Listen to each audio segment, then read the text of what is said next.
The story begins with several carriages stop and some soldiers starting to prepare for a battle. An army of beings resembling goblins with improvised weapons rushes towards the carriages to loot them. However, all the mercenaries there stand in defense to fight against the monsters. And then the two groups charge at each other, with the only thing remaining being a sea of blood from all the beings involved in the fight. A bearded nobleman, watching the battle while smoking a cigar, complains because these attacks were happening day after day. Distracted, the poor fat man does not notice that some beings were gathering behind him to attack. When the man realizes it, he can no longer react, but for his salvation, a person with long hair charges at the beings to counterattack. The goblin tries to hit the long-haired man, but is immediately cut in half without even seeing it. With a sword in one hand and a shield in the other, the man defends against another monster's attack. He uses his shield to counterattack, hitting the goblin's head and throwing it far away. But despite this, there is still an enraged goblin charging at our protagonist, aiming to kill him and avenge his companions. The irritated man stops using his shield as defense, leaving his hands free, and immediately grabs the poor goblin's skull. With one hand holding the monster's skull and the other holding its arm, he exerts force to tear it apart. And then, in an extremely cruel manner, the man begins to rip the beast in half, while the nobleman from before merely watches. In shock, the nobleman is incredulous that the man had torn a goblin in half with just his bare hands. With his face stained with the creature's blood, the boy continues to stare at the beast's body while the nobleman asks who he was. But before all this happens, we see a man working on a computer, and our protagonist begins to explain that since he was young, he always liked games and that it was not a sin. The world of games had various elements like the case system and poverty where the nobility reigned, betrayals and murders of close people or even strangers, and last but not least, numerous monsters and ferocious beasts that only think of destroying and killing. Our protagonist introduces himself as Dallin, and his appearance is of a tall man with long hair dressed in medieval clothes. However, he reformulates and says that his real name was something else while he remembers his life in his former world. But before stating his real name, the scene cuts, and we see the boy writing in a book with a quill already in another place. He was in a carriage while the sun shone on his face, and the boy continued writing something in his notebook. A bald and bearded man arrives and says it was time to change shifts, notifying Dallin. Dallin puts away his notebook, then asks if something had happened, and the man replies that no, everything was very quiet as not even a single goblin had appeared. They continue talking about the weather and why the creatures were no longer appearing while Dallin starts getting ready. However, the horse-drawn carriage passes over a stone, causing the bald man who was drinking to spit out his drink. Dallin finishes preparing and wishes his friend a good rest, then leaves. The man wipes the liquid he had spit out and the one in his mouth, only wishing Dallin good work. As the boy leaves the carriage, he is greeted with good morning by several people around. We see that the carriages from before are arriving at a huge city, and Dallin begins to explain that 2 years ago, he started the tutorial of this game. He informs that the starting point of this game is known as the Bastion of Humanity and was called the Labyrinth City Pasion. Looking at the huge castle and all the structures, the boy says that it was on a completely different level from what he saw through his computer screen. Walking towards the gates, the boy adds that it was a huge city with many people and also the only safe way to go to the underground labyrinth. Dallin says there is no other path but this one that allows avoiding the monsters appearing in the labyrinth, which holds numerous treasures buried inside. Concluding that moreover, at the lowest part of the labyrinth, there is an object called the Stone of Wish that grants a wish. He thinks that honestly this was probably the only way to return to his land, and to confirm if the stone really existed, he would need to descend to the end of the labyrinth. However, catching his attention, an unknown person calls him by his name from behind. The said person was the same noble from last time, who, upon being greeted by Dallin, said the boy didn't need to be so formal. As Dallin approached, it was noticeable that our protagonist was much taller than the man, and Bulkma mentioned that they were companions and thus didn't need formality. Our protagonist assumed that the man wanted something, and the noble was surprised, saying Dallin had a keen perception, which was why he liked the boy. With all his elegance, Bulkma said he had something to offer and asked if Dallin would be willing to join his emporium as his personal mercenary. Hearing this, Dallin was somewhat confused because he thought he had never seen such an event in that game before. Bulkma said his merchant instincts told him that although there were numerous superhumans who flew and crawled in this labyrinth city, he was sure that our protagonist would soon be on the same level as them. The boy asked if the noble was trying to hire him before that happened, and the dwarf confirmed. He emphasized that this would also be advantageous for our protagonist, asking once more if the boy would accept the offer. However, unexpectedly the boy refused, and then the dwarf began to pull something from his jacket, saying he knew this would happen. The man took out a bag of coins, saying it was the commission fee, 15 shillings. Dallin was confused, noting that his commission fee was 10 shillings, and he even thought he would receive less since he joined halfway, but Bulkma said the rest was an investment. Bulkma concluded by saying he wanted to solidify his relationship with a talented warrior, and our protagonist smiled, hearing the man. To finalize the negotiation, the dwarf asked the boy not to ignore him in the future, and he accepted, saying it sounded good. The boy extended his hand to greet and say goodbye, saying he would see Dallin later. Dallin extended his hand, returning the gesture to the noble and smiling at him, realizing that the man truly seemed like a good person, and the conversation ended with a handshake. Later that day, when it was about to get dark and the sun was setting, we see several people walking through the streets of the labyrinth city. Our protagonist was one of them, and the boy seemed confused, immersed in his thoughts, ignoring everyone around him. He recalled the offer the noble had made, thinking that during his gameplay he had never seen anything like it. The boy thought he had never seen such an event before, which meant that the game's events could change depending on his actions. Dallin concluded that it was a very tempting offer, but as soon as he arrived there, he already had something to do because it was all predetermined. The boy continued walking through various streets, alleys, and suburbs of the city. Our protagonist even passed through poorer areas and finally arrived at a place with a sign. The boy looked at the establishment and confidently said he had come to the right place, then walked to the door. Dallin opened it, and upon entering, we see it was a bar with many people talking and drinking. Some mercenaries were discussing their missions and laughing while celebrating. Others were stressed about something, taking out all their anger and hatred on the drink and alcohol, and some were already drunk, sleeping.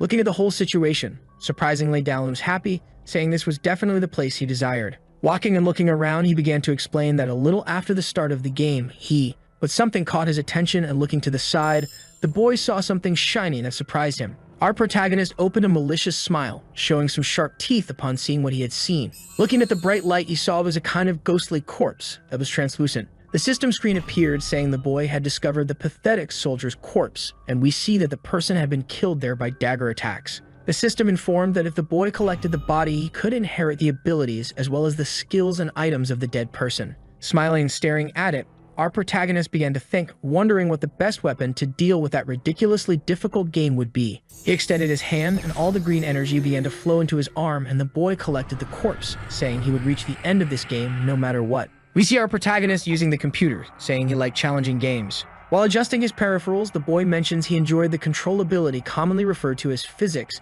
and for that reason, he got bored with very easy games. However, this game was difficult even for him as he stared at his monitor and watched his character get shredded by a huge ogre. Looking at the game over screen, he adds that the main character was weak, and besides that, the monsters were extremely strong. The world inside the game was heading towards ruin. Every allied NPC was either seduced by demons or busy trying to stab him in the back. Drinking energy drinks to stay awake day after day, he says he died about 100 times but was determined to see the end of this game one way or another. Then a system notification appears asking if the player would like to buy the selected items, giving the option of yes or no. Seeing this, our protagonist gets annoyed but says he would spend that money while wondering what kind of cursed game charges to reach the end. Then moving his mouse to the yes button and clicking, he adds that he would have uninstalled it if not for the amount of time he had invested in the game. But in his current life, the boy bangs a mug of meat against the table while sighing, saying he should have just uninstalled that game. Looking to the side, the boy stares at the translucent corpse on the floor while other people continue drinking in the bar.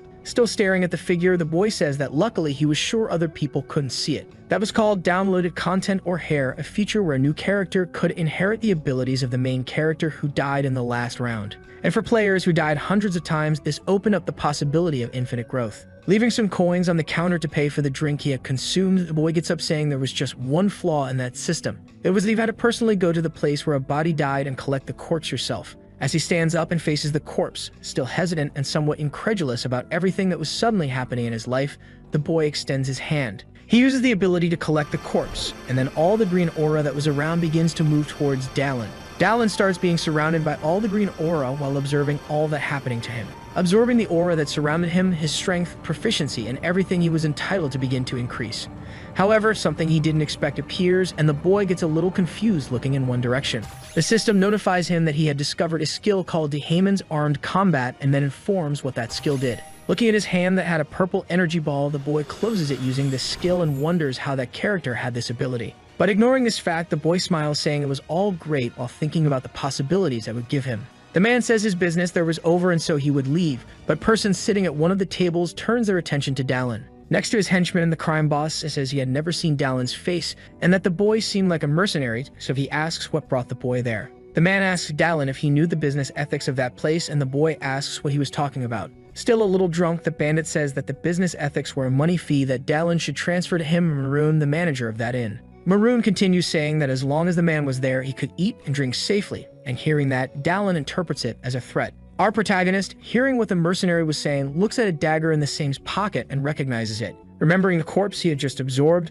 the boy recalls that this was the bastard who had killed him before. However, to the bandit's misfortune, Dallin says that unfortunately he had no money to give, and the man gets irritated asking if the boy really had nothing. Maroon imposingly goes up close to our protagonist, staring at him with a murderous aura. His henchman next to him, a muscular bald man, tries to go after the man, but Maroon stops him saying that it was alright and he would let Dallin go. The bandit questions Dallin if the boy had paid for the alcohol, and the boy confirms. Trying to act the good guy, the boy says the boy should go his way and he would make an exception and let the boy go. Dallin calmly turns to open the door, not noticing that behind him, Maroon has an extremely psychotic aura. The bandit begins to draw his dagger and with a threatening aura charges at our protagonist. The boy seemed unaware of what was coming, only looking ahead as he was about to open the door. However, turning with an even more frightening aura, Dallin says he already knew about it and counterattacks the man. Outside the bar, people are going about their lives normally as they walk the streets that night. When everyone least expects it, the bar door opens and Maroon comes flying out from our protagonist's strike, ripping the door off and being thrown far away. The bandit, upon being thrown, hits his head and back against the wall on the other side of the street, falling to the ground and becoming dazed. Dallin, while cracking his neck, says he wouldn't fall for that failed tactic twice and curses the bandit. Still somewhat dazed and irritated, Maroon orders all the bandits inside the establishment to attack, and thus several armed people surround Dallin. The bandits, seeing the size of our protagonist, question whether he was really a normal person, and if he had come from somewhere up north. The boy feels somewhat embarrassed, just scratching his face and looking around at all his pursuers. However, showing a darker side, the boy smiles, thinking there was a new skill, and that this was a great time to test it. Without any fear, the boy drops his sword and shield on the ground, cracking his knuckles and intending to fight with bare fists. In a haughty and mocking manner, he makes a signal indicating that all the bandits could attack him, provoking them. Seeing the man's attitude, everyone charges at the boy, stating he was arrogant, and then advances against him. One of the bandits wielding a small blade leaps at our protagonist, saying the boy should die. But Dallin was merely concentrating a purple aura in his hand, waiting for the bandit to come into the lion's den. Then, when the man was about to hit him, he opens his fist one last time, closing it immediately afterward and striking the bandit's stomach.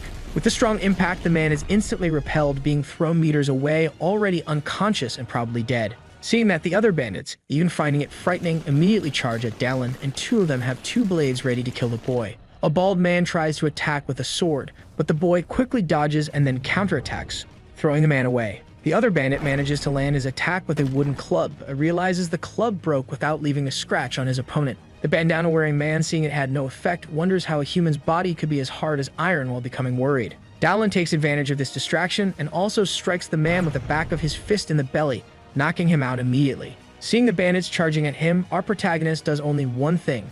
He smiles wickedly because he knew he could win. Maroon, who was completely beaten on the other side of the street, gets irritated, saying he pays the bandits to obey, so they should finish that guy immediately. Even hesitating upon hearing their boss's order, a blonde man immediately attacks Dallin from behind, trying to stab the boy with a blade. However, before he could see it, Dallin immediately spins his body, hitting his opponent's chin squarely with his heel. And while his partner fell to the ground, another bandit charges to attack the boy with a dagger. However, this time Dallin manages to defend himself just in time, creating a dust cloud that makes it impossible to see anything for a few seconds. When the dust settles, we can see that Dallin managed to catch the man's dagger with his own hands, injuring his fist in the process. Immediately, while preventing his attacker's movement, the boy retorts with a full punch to the guy's face, who wondered how he had caught the dagger with his hand. Upon receiving the impact of the blow, the man also goes rolling backward, meters away, already unconscious. Dallin seems unhappy, complaining that it was crap, also wiping the dust off his chest. Looking at the bodies of the defeated bandits around him, he explains he was only trying to grab the man's wrist.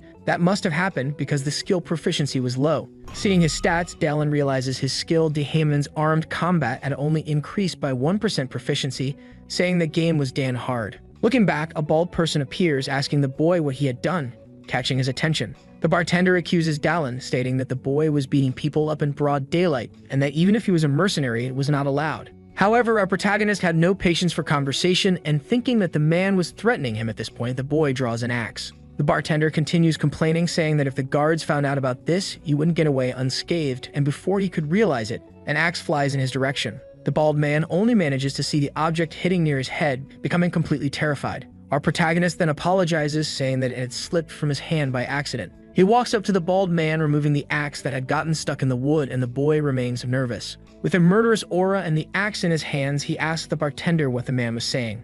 At night, near a cabin, we see Dallin tossing a bag of gold into the air. The boy says that before threatening someone, you should know who your enemy is, and since the guy was the innkeeper, he had made a lot of money. As he walks through the city streets, he adds that with this he could stay in a good place without worrying about anything. Already in a few meters away, the receptionist welcomes our protagonist, saying that this was the Sword and Shield Inn. The man asks the boy how long he plans to stay because this inn even offers discounts depending on his mercenary rank. Dallin then says he would stay for a week and pulls out a silver necklace from his pocket, informing that he was a silver rank mercenary. The receptionist explains that since he was silver rank, breakfast and lunch would be completely free, but dinner would be extra, and the price of the bowl was 7 shillings. Looking at the bag of coins, the boy feels somewhat disappointed, thinking that it was still expensive. However, with few options, he leaves the coins on the counter and then heads to his room, number 412. Upon arriving there, the boy removes all of his armor and weapons, placing them on his bed. The boy goes to the window to look at the moon in the sky and says that this was the true beginning because the most important thing before completing the game was survival.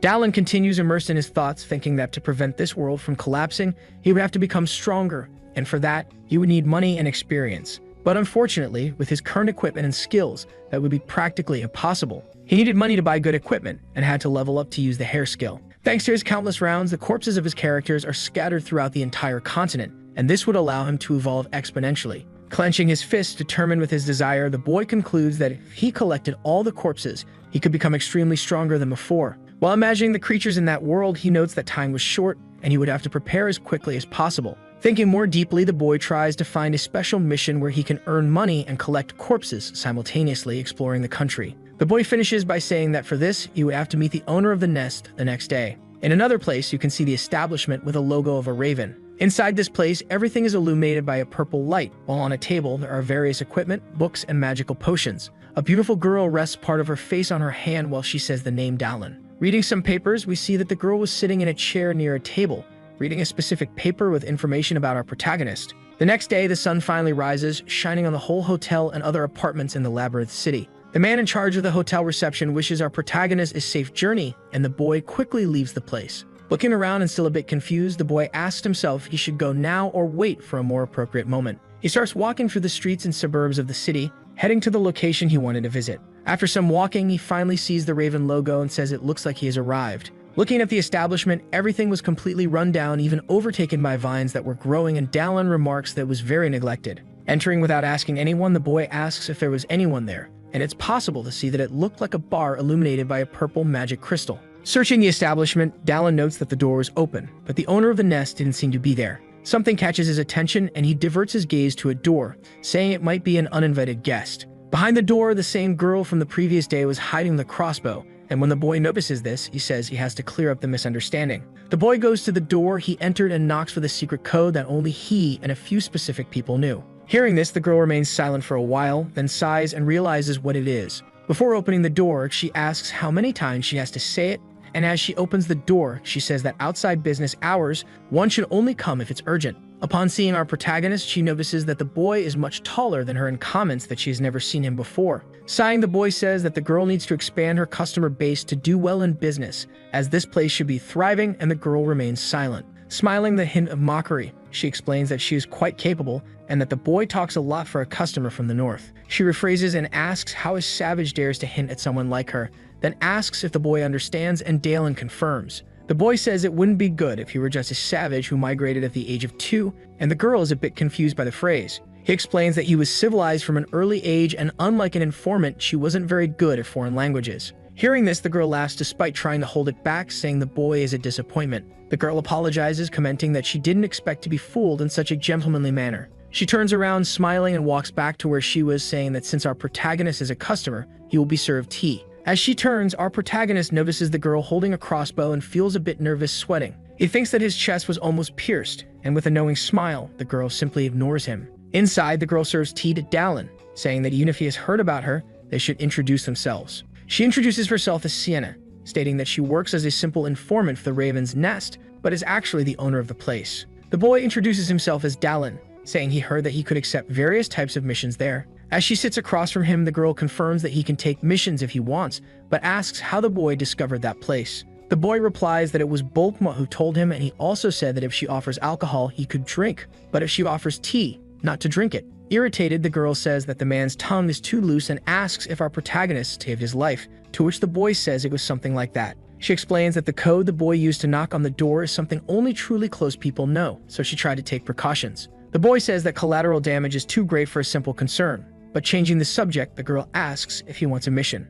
She explains that even with everything, she still doesn't know the boy, whether close to Bulkma or not, so this is the first time they're meeting. And for now, the only thing the girl can do is give trivial missions, things that wouldn't have much impact on her business even if the boy fails. Smiling, the boy says it's okay since this is their first meeting, and the girl also smiles. Smiling, the girl says she should witness the abilities of the almighty warrior who tore apart a goblin with his bare hands. In another place, in a more remote part of the city resembling a slum, Dallin is seen reading some information on a flyer he received. He says that the girl is like a fox and that "I don't know you yet" talk was all lies. From the moment he arrived in the city, the girl already had information on who he was before he even thought of going there. After some walking, the boy steps into a part of the city's sewer and notices something. That was the lower street in the Bronze Territory's outskirts, and realizing he was in the right place, the boy starts to analyze. It seems there was an incident of missing people on that street, and that's why he received the mission to go there. Apparently, several disappearance cases have been occurring over an entire month in the same place, the entrance to Low Street.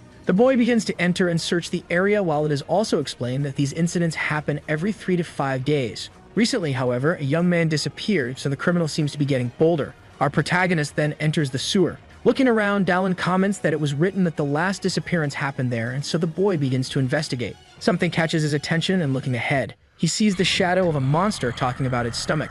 The creature resembled a human, but was walking on all fours and acting like an animal. Dallin then draws his shield and sword, preparing for combat, but something catches his attention when he sees the monster. He realizes that this humanoid creature, which resembled a rat, was the bastard that had devoured one of his bodies. The system notifies that Dallin had discovered the body of the hunter who was devoured as a form of test. The system also hints that our protagonist could inherit the bodies that were eaten or absorbed by someone by defeating the target that consumed it. Dallin faces the beast and notices that the monster has various veins on its back and a monstrous appearance. Seeing this, the boy smiles, saying he wouldn't have imagined finding his target so quickly. The boy assumes he's lucky, and the notification explains that if he defeats the target and absorbs it, he will acquire the powers of the corpse the monster ate. Raising his shield to defend himself, the boy comments that the monster is either a low-level half-monster or a low-level boss. Recalling his first battle against the beast, he notes that the rat originally had the size of an ogre and could easily destroy buildings. The creature, in a frightening and terrifying manner, says it didn't have much to eat today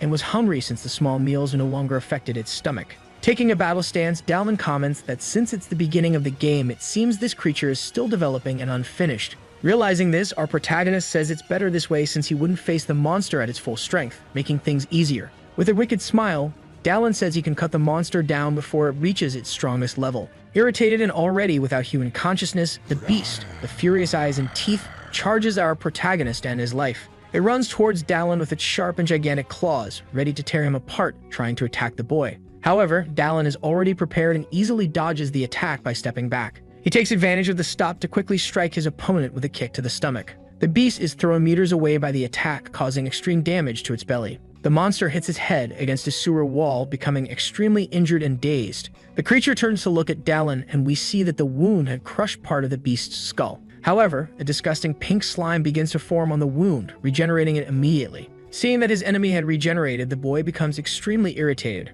realizing the monster was still very strong. Quickly and without hesitation, the monster turns, ready to attack again, charging at our protagonist to kill him. However, without mercy, the boy uses his sword to try to cut the monster in half, but only manages to leave a wound in its stomach. The furious beast screams in pain while our protagonist realizes his attack hadn't been deep enough. Still groaning in pain, the half-human monster contorts, trying to hold the blood pouring from its stomach. Seeing his enemy kneeling before him, the boy raises his sword to finish him off and end the fight. Unexpectedly, with tears in its eyes, the monster begs our protagonist to stop because it was a person. Hearing this, the boy is completely confused, asking if the monster is okay now, and the person responds affirmatively. Crying, the beast says it didn't do it because it wanted to, while sobbing with tears streaming from its eye. He continues crying in despair, saying he didn't want to eat people and that a certain type of people put this beast inside him. Our protagonist asks who these people are. The monster responds that he doesn't know either and that they wore black robes and masks. The monster adds that these people used some strange potions and spells to transform him into this, and Dallin asks what the masks look like.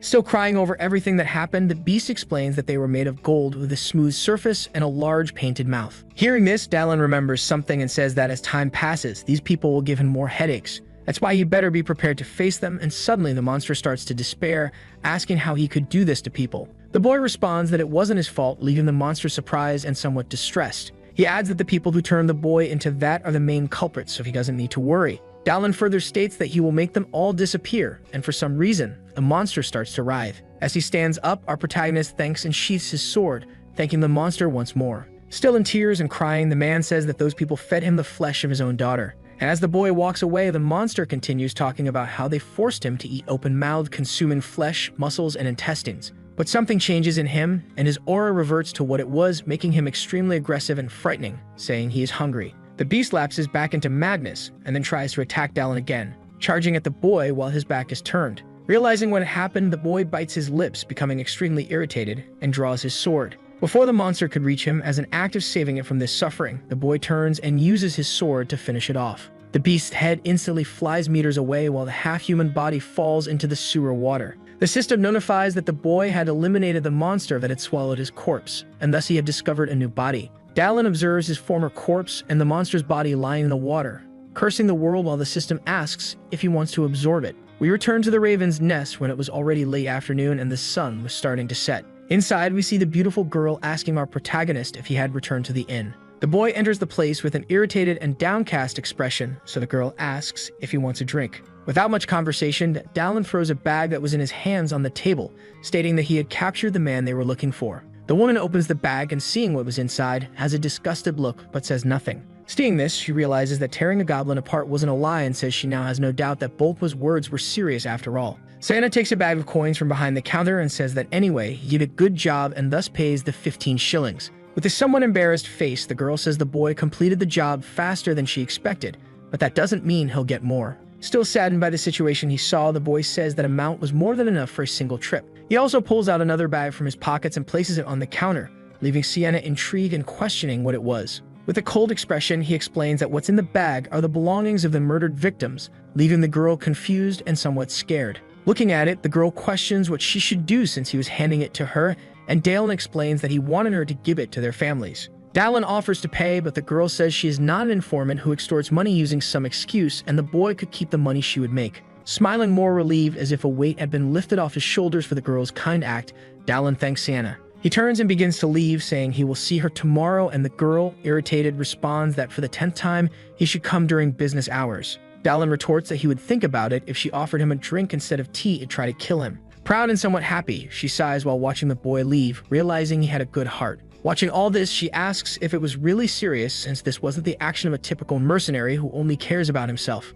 Santa also says that he doesn't seem like a man who would simply be driven by a sense of justice and be stupid, getting a bit interested while looking at the bag. The girl sighs once more, saying that he's a very interesting mercenary. She says she is sure Dallin is capable of everything she commands, and already at night, we return to the inn where our protagonist was. At the inn, the boy is writing something again in his notebook. We discover that it was Dallin's diary, and he was reporting that he eliminated a demi-demon that would later become a disaster and even recover a corpse. He activates his stats window, beginning to analyze it, seeing that he had already gained a new skill called night vision. Noticing that his stats had increased exponentially, the boy says that, as he thought, he should recover as many corpses as possible as quickly as possible. This is the cost if he wants to repair the future world scenario that is approaching. There are various situations that will happen soon, such as a coven of witches who will burn a city and kill many citizens. There's also the mystery of the cultists who are trying to do something and are hiding while conducting experiments and manipulating people. An army of vampires is invading the Empire, wanting to bring it to ruin and destroy it completely. And finally, the evil god, the worst being that exists, and the enemy of everything in that world.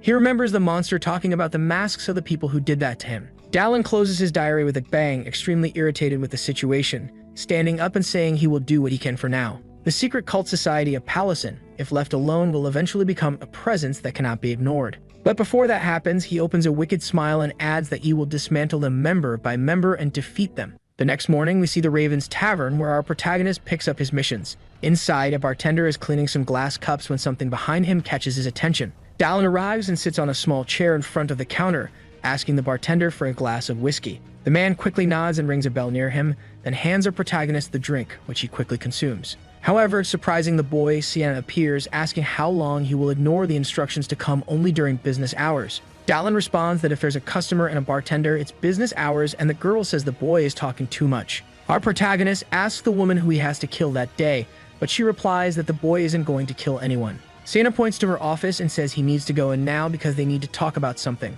The boy is a bit hesitant, not understanding what the woman meant by talk. She turns and starts entering her office, saying that a specific job has come for a certain person. The girl calls him the low-path hunter and then enters her office, laughing. Inside the office, Dalen asks who this low-path hunter is and what the girl wanted to say about it. Sienna, while serving tea, asks if the boy didn't know that was his new nickname. Because he was running through the low paths and alleys, catching wanted people, that nickname was given to him. Sienna adds that it's no wonder he earned that nickname, while Dalen remembers the missions he's been doing these days. The woman also says that he spent almost every day of the last week doing the work that others avoid because it's dirty and dangerous. Dalen retorts, saying that there must be many other bounty hunters there besides him, but the girl replies that he was standing out. Changing the subject, the man asks about the job he received, and the woman turns, going to the wall and picking up some papers. With papers in her hands, she shakes them, smiling, saying that it's his present. Reading, he looks somewhat surprised and says the phrase "magic tower," confused by what he's reading. Sienna confirms his suspicions, stating that the magic tower of Elgaia's in the fine silver zone had hired him.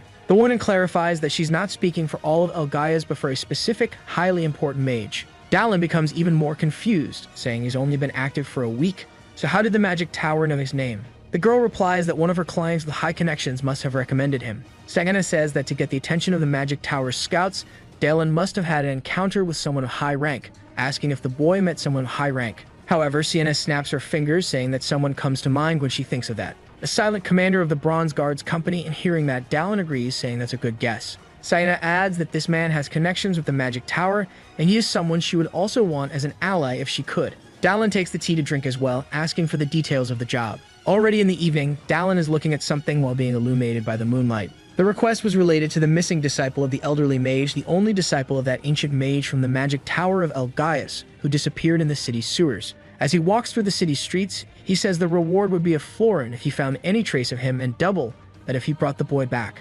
Smiling, he adds that mages treat their direct disciples like their own children, and if everything went well, the magic tower might owe him a favor. And so he was sure the tower would pay when the time came, and as he walks, the boy mentions that Sienna had promised a qualified guide to assist him. Then a figure surprises our protagonist, asking if he was Dalen, the low-path hunter. We see that the guide is a girl, and with a smile on her face, she says hello, stating that she would guide the boy through the sewers for this job, and her name was Penny the Sewer Cleaner. Upon seeing the guide, our protagonist is completely incredulous, noting that the person looked like a child. Down in the sewers, lighting the place with a torch, Dalen asks if the sewers are the foundations of this great city, and the girl responds that they are and that she takes care of everything. Our protagonist notes that the girl seemed very attached to her job, and proudly, Penny confirms that she is. Dalen tells Penny that she might encounter demons or criminals and asks if she doesn't find it dangerous, to which the girl responds that she does, but it's worth it. Sweating, impressed with the young girl's personality, our protagonist notes that she is very positive and high-spirited. Dalen also asks how long the girl has been working there,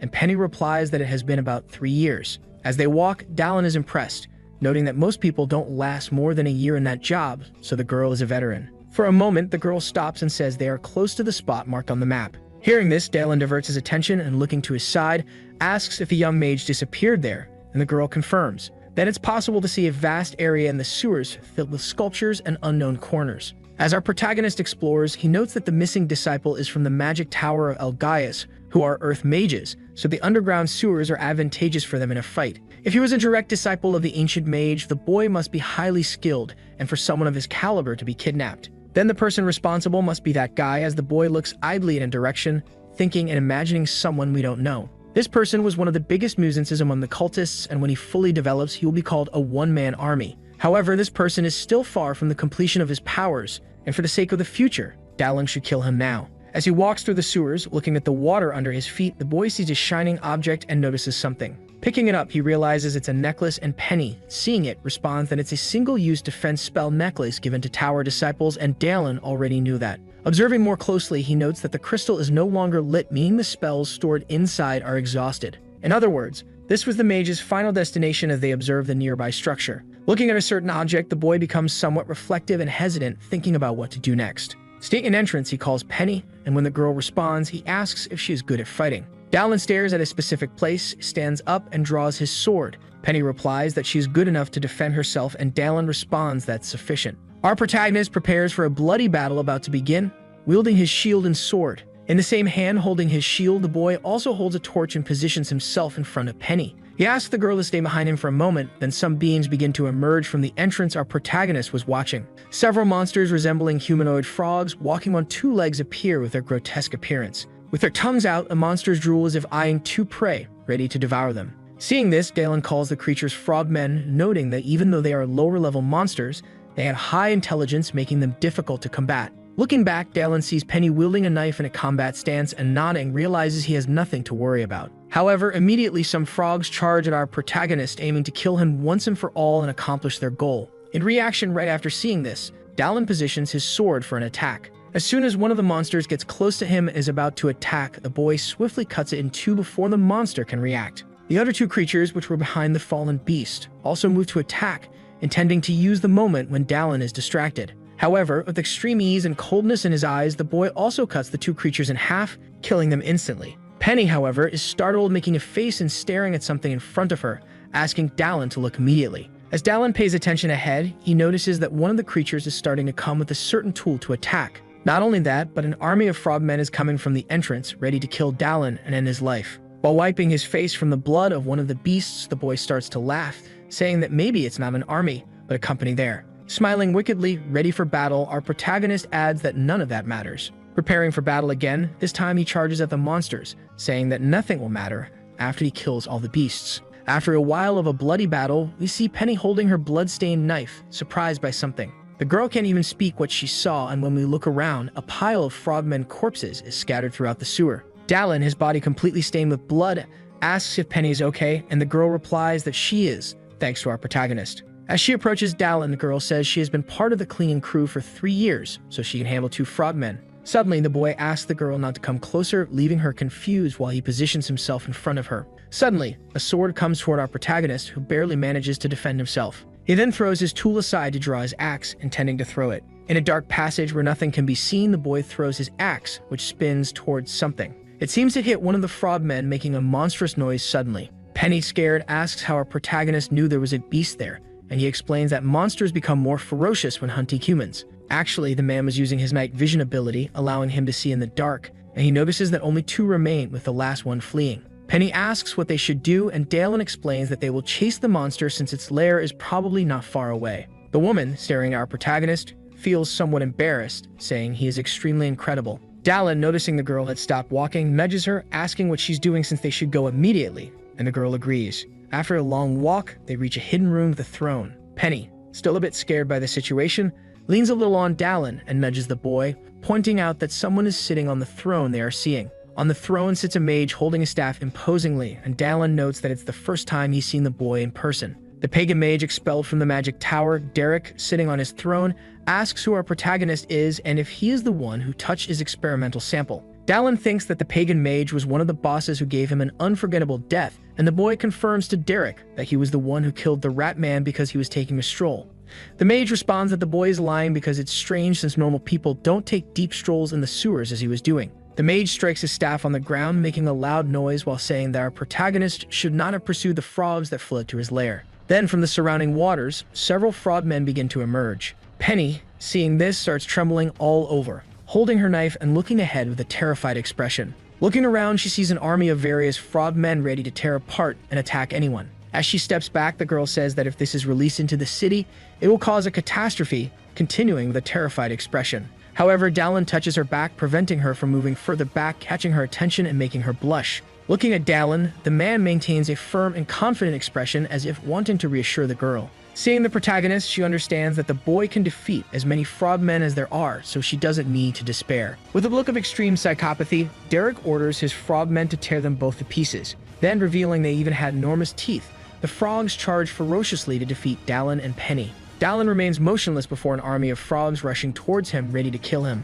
Holding a blood-stained sword, the boy asks Penny to stay behind him while he fights. The boy starts walking towards his opponents, reassuring Penny that he will finish this quickly. With a cold expression, Dalen states that if the conjurer dies, all the frogmen will die as well. Observing hundreds of these creatures coming at him with only a shield and a sword in his hands, he says there is only one answer. Swinging his sword with fluid and rapid movements in one direction and another, the only thing visible is the splatter of the creature's blood. One of the frogmen, about to attack Dalen, only sees his arm being cut off, groaning in pain before he can react. Still with a cold and frightening expression, our protagonist begins to shred several frogs while saying he would kill everyone in the way to get to the summoner. With just one step for momentum, the boy leaps forward, passing and eliminating several frogs without giving them a chance to react. After dashing forward, one of the frogs comes at him, opening its mouth and revealing immense sharp, pointed teeth, ready to devour our protagonist. However, quickly, with a look of disgust at the sight, the boy splits the frog's jaw in two, preventing it from attacking him.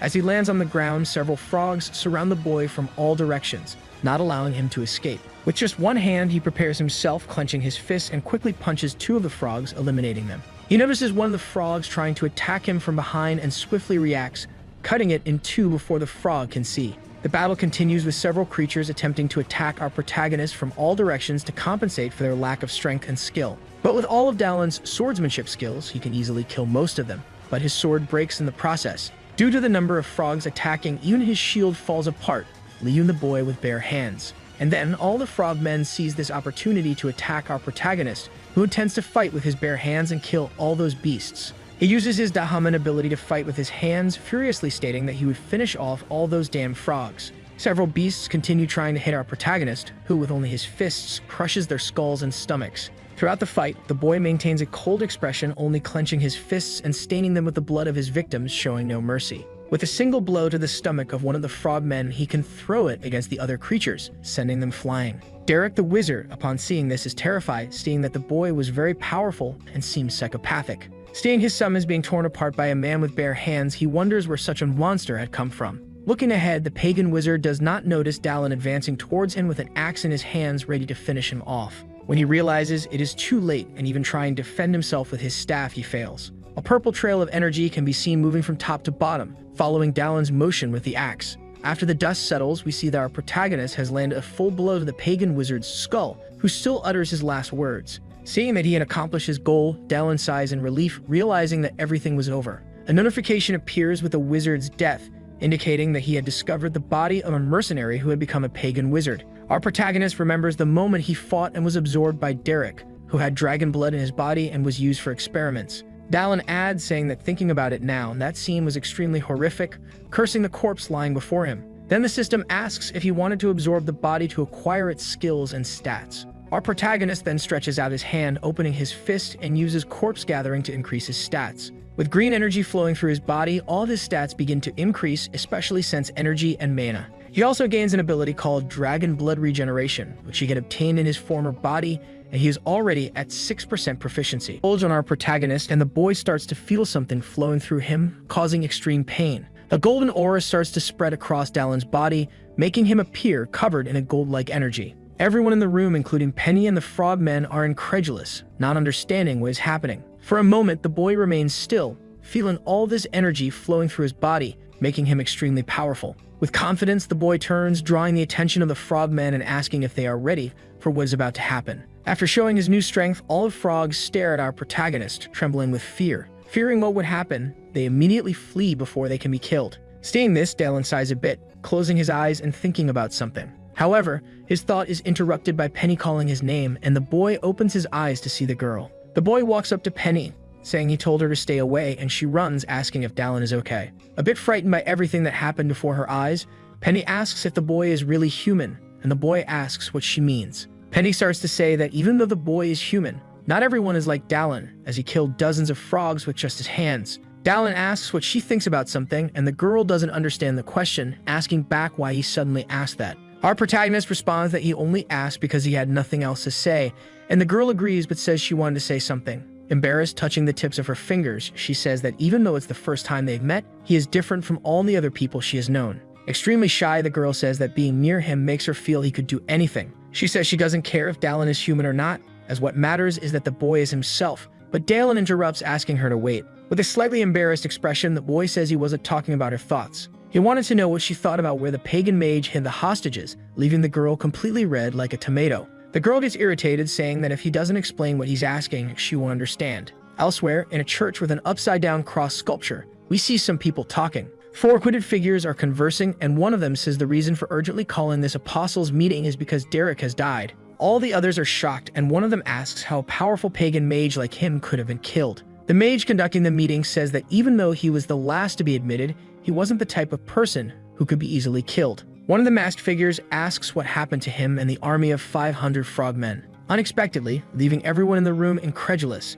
The man responds that half the army was killed. He also explains that the rest fled in fear, and that's how Derek died. One of them asks if it was the guards who did this. Other masked figures also ask if it could have been someone linked to the Silent Company, but they also receive a no as an answer. The mage conducting the meeting says it was done by a single person, leaving one of the masked figures in shock. They continue talking, wondering why the bastard Derek kidnapped a direct apprentice of the elder mage, but an apostle enters the room. All the other masked figures there bow, greeting the great apostle responsible for everything. The man wears a mask like all the others with a smile, but unlike the rest, he walks with an elegant and imposing posture, showing his power. He walks to the center, sits on his throne, and says that the reason he called them there was to say not to fear, just a mercenary. The masked woman who was previously worried asks if it was really a mercenary who single-handedly killed an army of monsters. However, the chief apostle tells her to shut up immediately, making the woman scared. The great apostle explains that he has moved up the date of the grand plan because Derek's death doesn't mean their plans will change. One of the apostles, hearing that the grand plan will be put into action, realizes that this means something significant. Then the chief of all says to release the funds to buy ingredients for the secret drug and bring those who can wield weapons. Irritated, he adds that if things don't go well, they should pressure everyone with the power of the economy, since that is the reason they are increasing their power. The man says that nothing has changed and that the order of evil will begin with them, and the day when the 7 walls collapse is not far off. He orders everyone to prepare for the day the 7 walls will fall, while all the other apostles continue listening, bowed before their master. Elsewhere, after a long time, we see a magic tower in Algaias at a bronze branch. Looking at an extremely fancy clock, watching the hours pass, we see Dallin sitting in a comfortable armchair. The boy remembers Sienna saying that the person who had given the mission wanted to see him personally to give him extra compensation. Happy, Gallon continues looking around, saying there's nothing wrong with him receiving an additional reward, and that's why he's there. Bored and with no one calling him yet, the boy opens his status window, making it appear immediately. He begins to read about the skill he had acquired, Dragon Blood Regeneration. Regeneration, one of the many characteristics that come from Dragon Blood, was applied to humans but consumes a lot of stamina to use.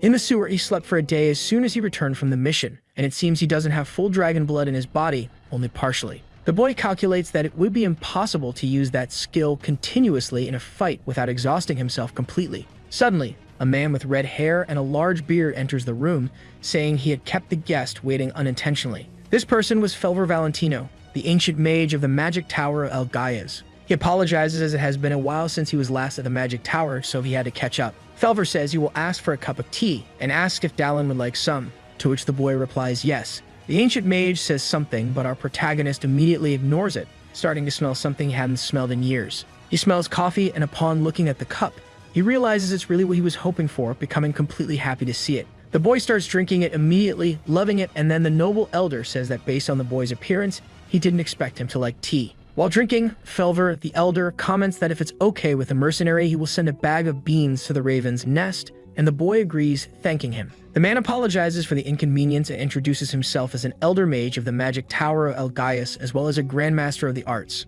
He's also Tommy's teacher, the person Dallin saved, so the boy recalls the moment he saved the boy, asking Felver if he is well. Felver thanks Dallin and mentions that Tommy is only well because of him. Our protagonist asks if he knew why the pagan mage went down there. The ancient mage explains that the villain coincidentally found his apprentice and followed his tracks. Looking at his reflection, Felver says that his apprentice didn't know that Derek's strategy was to reach him. Again, the great elder thanks him for defeating the army of frogmen alone and says he couldn't believe Dallin was just a silver rank mercenary. Dallin replies that he shouldn't judge people just by an identification plate, and the mage agrees as everyone has their own story. The man throws a bag full of coins on the table, saying that is the reward, and it contains 100 silver coins equivalent to 1 gold coin. With a confident face, the mage adds that he will also reward him with something extra, picking something up. He places a beautifully crafted bag on the table, saying that is the present. The mage explains that inside it is a regeneration potion, and he thought that since our protagonist is a sword-wielding warrior, it would be useful. But the mage adds that he thinks Dallin won't need it anymore since he has dragon blood inside him, making our protagonist startled.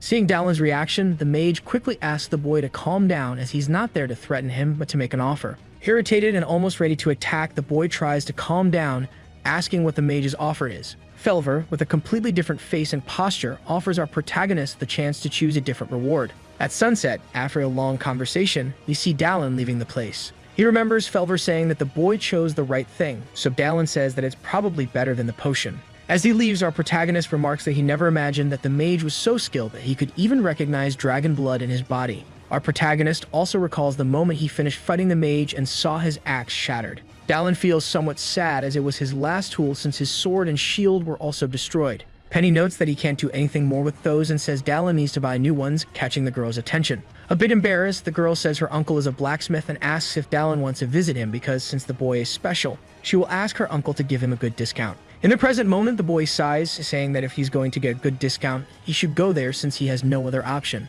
Far away, we see the Forge Street in the Bronze Territory, with many people walking around.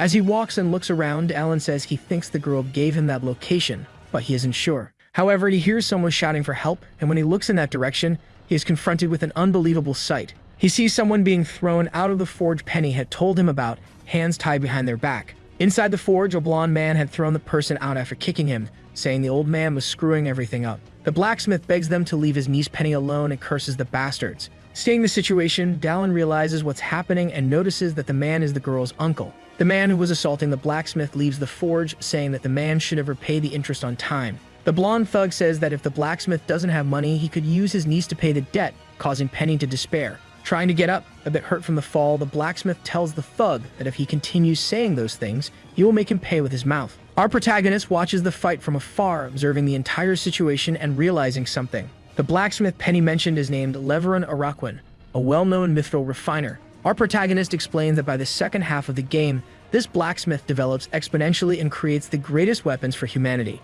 He is a very important NPC blacksmith, necessary for the strategy in the second half of the game. Returning to the present moment, the blonde man draws a sharp knife and says the man could pay with one of his hands. However, someone firmly grasps his wrist and the man gets irritated, asking who is doing that. Our protagonist snatches the sword from the thug's hand, saying that if an old man's hand costs a gold coin, how much would a young man's hand cost? The last thing we hear is the thug's scream echoing through the city, and some time passes. We see a mug of beer on a table, and the blacksmith thanks our protagonist for saving him and his niece. The man says he had heard about the boy because his niece had mentioned him and asked our protagonist, who is drinking, if he needs a new weapon. Unfortunately, the blacksmith explains that he cannot make a suitable weapon for the boy now because, as he saw earlier, he has a debt with the shop. Wiping the drink from the corner of his mouth, the boy asks what the man's debt has to do with making weapons. The blacksmith gets irritated, slamming his hands on the table, saying that people confiscated all of his tools as interest. And with this debt, a shop told him that if he worked for them for 5 years,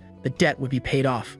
However, for a neighborhood blacksmith like him, the moment he closed the shop, it would end, and when the debt was paid off, the only future left for him would be to work in someone else's forge. Our protagonist assumes the man tried to maintain his position, and in the end, the thugs came to threaten him. The blacksmith ignores what our protagonist says, only mentioning that he hates those bastards from Telia, which catches the boy's attention. The blacksmith then, with his hand on his face, says that if Dallin came with that purpose, he could forget it. But unexpectedly, he is interrupted, and our protagonist asks how much the man owes, making him incredulous. Confident, Dallin says he will pay the debt for him while smiling happily. The boy begins to leave the place, but the blacksmith tries to stop him, saying the amount is too high for one person to pay alone. As he leaves, Dallin just waves goodbye, saying there is a way for everything in this world, and he doesn't need to worry, but in return, he wants the blacksmith to make some weapons. As he leaves, our protagonist picks up an axe from the forge to complete his mission. Looking back confidently, believing in his abilities, he tells the blacksmith to consider it a deposit. Finally, before leaving, the boy thanks him for the beer, and the only thing the dwarf does is watch the man leave. The blacksmith turns to his niece, asking who that man was, and the girl remains silent. Embarrassed, she says they first need to consider whether he was human or not, but in short, he was an incredible person. At night, elsewhere, we see several carriages with various supplies of food and drinks arriving. Someone speaks to Bulkma, who is carrying a log, asking the boy what he is trying to say. Our protagonist asks Bulkma if he could lend him some money, around a handful of gold coins. The man doesn't even know what to say, only observing the boy in front of him. After a while in a house, we see someone with a bag of coins in their hand, and Dallin says it was a commission. We recall the moment when Dallin was negotiating with Bulkma, explaining that a family member has a debt, and the noble asks what it's about. While eating some grapes in the noble's house, our protagonist explains that it's a business fund debt that kept accumulating until it became several dozen times what it was originally. Again, Dallin asks if the man could lend him the gold or not, and Bulkma is a bit hesitant, questioning whether he should. While smoking, Bulkma asks with whom this person created the debt. Dallin responds that it was with the Tilia shop, and upon hearing this,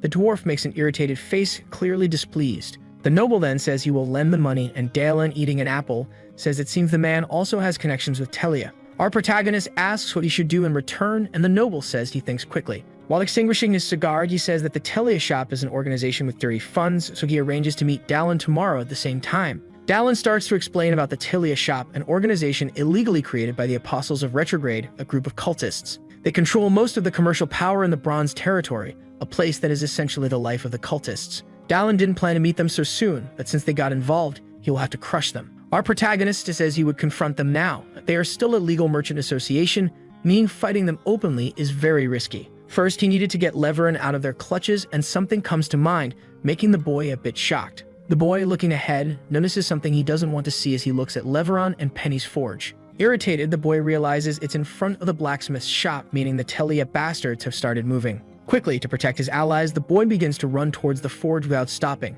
He sees a group of people armed with knives and clubs in front of the forge, ready to kill Penny and her uncle. One of the men tells the old man to follow them obediently, as they're not doing this, just need a few coins. With a hammer in his hand, he says he won't go, cursing all the henchmen and saying he will kill them. The man starts mocking the blacksmith, saying he's very afraid of a hammer, but the truth is he's just taunting him. With an army behind him, the leader of the group of thugs says that even if the old man can defend himself for a moment, he wouldn't be able to fight them all. The old man, no longer in his prime physical condition, starts trembling in fear, knowing he can't face them all. The thug leader then finally gives the order everyone was waiting for to attack the old man and Penny, calling her a bitch in the process. However, before he can react, an axe comes flying towards him. Immediately, the axe goes straight through, cutting off the thug leader's hand, causing him to lift his bleeding fist and scream in pain. Another thug was about to warn that they were under attack, but immediately Dallin appears behind him, grabbing him by the neck and breaking it. The thugs look at the boy attacking, and Dallin says he has finally made up his mind. With one foot on the lifeless body, he says he will consider each hand of everyone there as a silver coin. Since the price for the hands had been set, he proceeded to get a few more.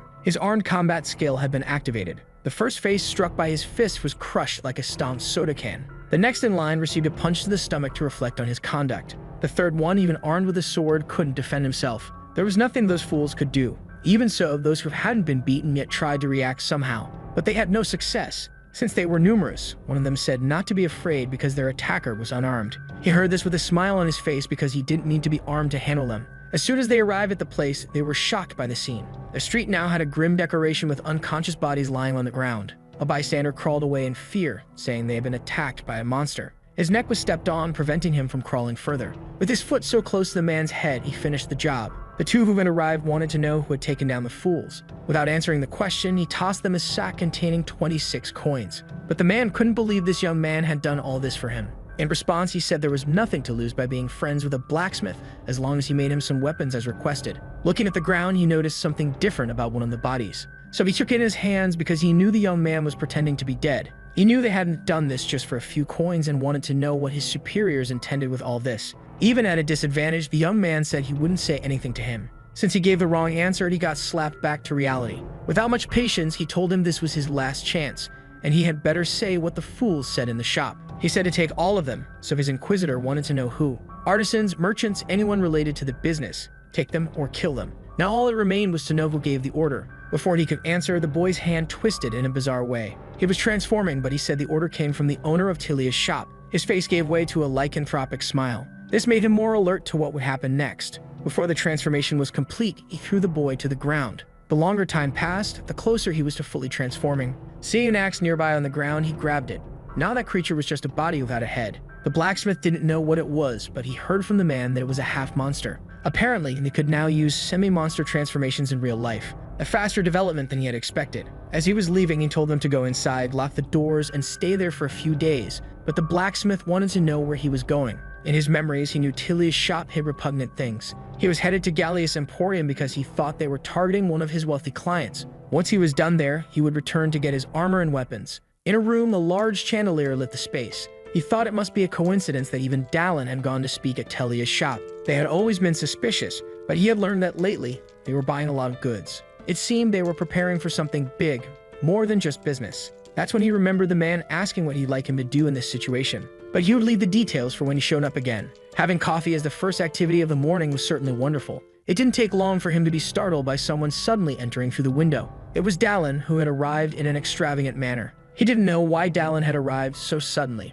but he had already ordered the man to duck. Through the window, arrows began flying in, breaking the few remaining intact. Startled, he wanted to know what this meant. Dallin sighed in relief, saying that if he had been a little later, it would have been much worse. He would explain soon, but for now, the man had to hide under his bed. Reacting quickly, he threw the axe he was holding out the window. There was an archer hidden on one of the nearby rooftops. His face now became a place to hold an axe. As he left the room, he ordered the man not to leave until he returned. Dallin was quite happy because he would gain some experience now. The man heard what he said but understood absolutely nothing. He jumped out the window toward the nearest roof. Beside him was the small body of the archer who had tried to hide. In the axe holder was a white mask. He looked around to get a sense of his surroundings. There were several of these men with masks on their faces. They began to appear in numbers on the rooftops. This was their main military force, white and gold masks in motion. This indicated they wouldn't just stand by and do nothing. Preparing for what was to come, he gripped the axe in one hand. There wasn't much time left before their grand plan would be put into action. A projectile flew in his direction. With skill, he used the axe to defend himself. Standing still wouldn't help, so he started to move. Before him were already a few of the fools who looked surprised. They tried to attack him in vain, but what they threw at him only hit the image he left behind. The first axe strike landed perfectly. It didn't take long for him to be close to the next one. This time, the axe brought about a separation of head and body. Now only 3 were left, and another projectile came his way. Once again, the axe was useful as a tool of defense. Someone said he must be the soldier who killed Derek. This man calmly approached him. They stood face to face, but on different rooftops. As soon as the masked man realized it was him, he expressed his desire to taste some of his blood. For the blood of valiant warriors is always a delight. This was a silver mask. He hadn't expected an executive member to be there. This was Stray Leader Hafen, a low-class assassin vampire who used poison and memorization. In the game, it was difficult even to react to his attacks. Still, he was excited to see how things would go now. There was no other option but to face him alone. Confident, he hoped to resolve everything in just a single strike. The vampire waited, smiling for him to approach. Dallin noticed something was wrong. He was now in the middle of a trap. He did his best to defend against the stakes. Now he felt he had been too reckless and should have been a little more patient. Because of his character's body that this guy had consumed, a notification appeared. He had discovered the killer who dismembered bodies under the night sky. Not to mention the recent attack wasn't made by him alone. The vampire had help from the other fools Dallin hadn't dealt with yet. If that was the case, he needed to take care of those guys first. Attacking, the vampire said he was growing impatient because he already wanted Dallin's blood. The henchmen attacked in unison, just like the crossbowmen on the other side. Dallin found himself surrounded on all sides. With exceptional mastery, he disappeared and was already upon some of them. His axe found the first of many targets. There was no time to waste in this situation, and his attack continued. His strikes were precise and lethal. The long-range shooters were no longer breathing, leaving only the others. He then prepared to throw his axe toward them. Without time to react to the speed of the attack, one had already been hit. Preparing to finish them off, he used his combat ability. As quickly as his axe advanced toward them, it had no trouble taking them down. The survivor of this strike called him a monster. Dallin was relieved that only one of them remained now. Without patience, he let his axe sing. However, he noticed an attack coming from behind. He had to defend immediately, using the axe to stop the projectiles. But what he didn't expect was for poison to come out of them. Realizing the gravity of the situation, he tried to move away from the smoke immediately. But he was already poisoned. The vampire said that a simple human couldn't resist a deadly poison. He hadn't used it earlier because of his companions, but now with only one of them alive, it was a reasonable loss. Even so, the vampire was relieved not to have faced him head-on as he had taken down all the others without difficulty. Knowing this, he needed to make sure to get rid of him completely. Being a vampire, the poison didn't affect him, but he hoped the human wouldn't be able to resist. Amidst the smoke, he approached what he thought was the body of his victim. As he got closer, he realized it wasn't him. That body wore a golden mask. Dallin is already behind him, ready to let the blade of the axe sing. The vampire didn't expect this attack, much less that the human was still alive. Though he was caught by surprise, the first attack didn't hit him. What occupies his thoughts now is how the human resisted the poison. The only possible explanation is that he must not be human. That is certainly a terrifying monster. Before him, the man says his eyes are burning. It reminded him of tear gas when he was a soldier, but the vampire has no idea what that is. Not understanding what he's saying, he began to attack frantically. All he desires now is for this person to die quickly. Dallin sighed, unconcerned about the attack. He didn't care because their attack patterns were always the same, while the dragon's blood regenerated him. Dallin's foot sank into the roof. The vampire couldn't believe that the man was already before him. Worse than that, his throat was now in the palm of that monster's hand. With him immobilized, Dallin asked if the vampire would like to say his last words. He finally asked him how he survived the poison, which is lethal to humans. The vampire shouted loudly that it was impossible. Dallin told him he was talking too loud and crushed his throat. Luckily, it was a low-class vampire. If it had been higher, he would have turned into a bat or shadow and escaped. With that, he found a body that had perished trying to take down the vampire. The system wanted to know if he wanted to collect the body, so the body was collected by him. With that, he inherited the vampire's abilities, plus 3 in strength and jumping skill. Still in the house, the man was terrified because he never imagined he would be the target of an assassination. Even worse, in broad daylight, he remained in the room, holding a sword. Looking out the window, he tried to calm down because his head was still attached to his body. Contemplating the scenery, he wondered if it was all just a dream. Whether it was or not, it was wise to call his guards just in case. Preparing to open the door, he hoped Dallin was still alive. A loud noise erupted behind him. He turned, ready to defend himself. However, he felt ill and collapsed. Downstairs, Dallin said he needed to better control his strength now. Returning, he told the owner of the Emporium that he had completed his task, but found him unconscious. He thought he might have been poisoned, but even the man didn't know why his mouth was foaming. In the room, someone entered, wondering what all the noise was about. The person who entered was Sienna, and to her, it made sense that the noise was caused by Dallin. Even so, he wanted to know what she was doing there. She brought the information he had asked for. The 3 of them sat in the room drinking tea while they talked. The man wanted to know if she was the informant from the Raven's Nest. She confirmed that she was. He couldn't believe she had an infiltrator in the Emporium, but if that weren't the case, she wouldn't have known where Dallin was. Looking at him, she spoke again, saying she had the information he requested. She discovered which organization those silver masks belonged to. Since she had obtained it from the sewer incident, he hadn't thought she'd have enough time, but the girl had proven more capable than he expected. The question was whether she had done it right, so he asked who they were. They were heretics serving an evil god and called themselves Apostles of Regression. Additionally, there was one more thing. That book was the ledger from Telia's shop. Upon inspecting the book, he discovered a few more things. The owner of Telia's shop was one of the executives of the Apostles of Regression. In recent days, they had been buying large quantities of medicines, metals, and weapons. All these goods were stored in a warehouse they had purchased a long time ago and had neglected. Dallin knew the place and hadn't expected them to have been there all this time. There were signs of the masked men there, as well as the people they had kidnapped, along with their henchmen. It seemed they intended to turn the hired thugs into semi-monsters and use the artisans to make weapons. This was the prelude to a war that would soon take place. He wanted to know if there were any updates on the Bronze Guards, since she was close to the commander of the Silent Company. She had spoken with him, and it seemed he would cooperate, but it would be difficult to attack the place without concrete evidence, and it was also outside his jurisdiction. However, for Dallin, that wasn't a problem. They just needed to create a justification for the guards to intervene. After the conversation ended, night fell over the city. A man complained about the cold, saying the winter was harsh. They could have sent the henchmen for that task, not the faithful followers of the cult. Even so, they were there standing guard at that building. His companion told him to stay quiet because if a golden mask heard that, he would be killed. The apostles have been working hard, and the grand plan will soon be put into action. Without warning, his companion fell to the ground. He had no idea what was going wrong, and Dallin was already behind him, much to his misfortune. Standing before the young man, Dallin wanted to know more about those white and gold masks. After all, he had killed them all. Hearing this, the young man was incredulous. Without waiting for his reaction, Dallin struck him. Thus, there would be no resistance from those 2. Besides them, there were a total of 30 people there. Many were on the rooftops and in the alleys of that place, but most of them were already unconscious, so there was no one left to stop his attack now. He jumped from the roof and headed for the ground. His descent was perfect and silent. There were no addicts or beggars on the street at this hour of the night. It's possible they had been captured and monstrified. Since they accelerated the plan, they no longer feared staying in the shadows.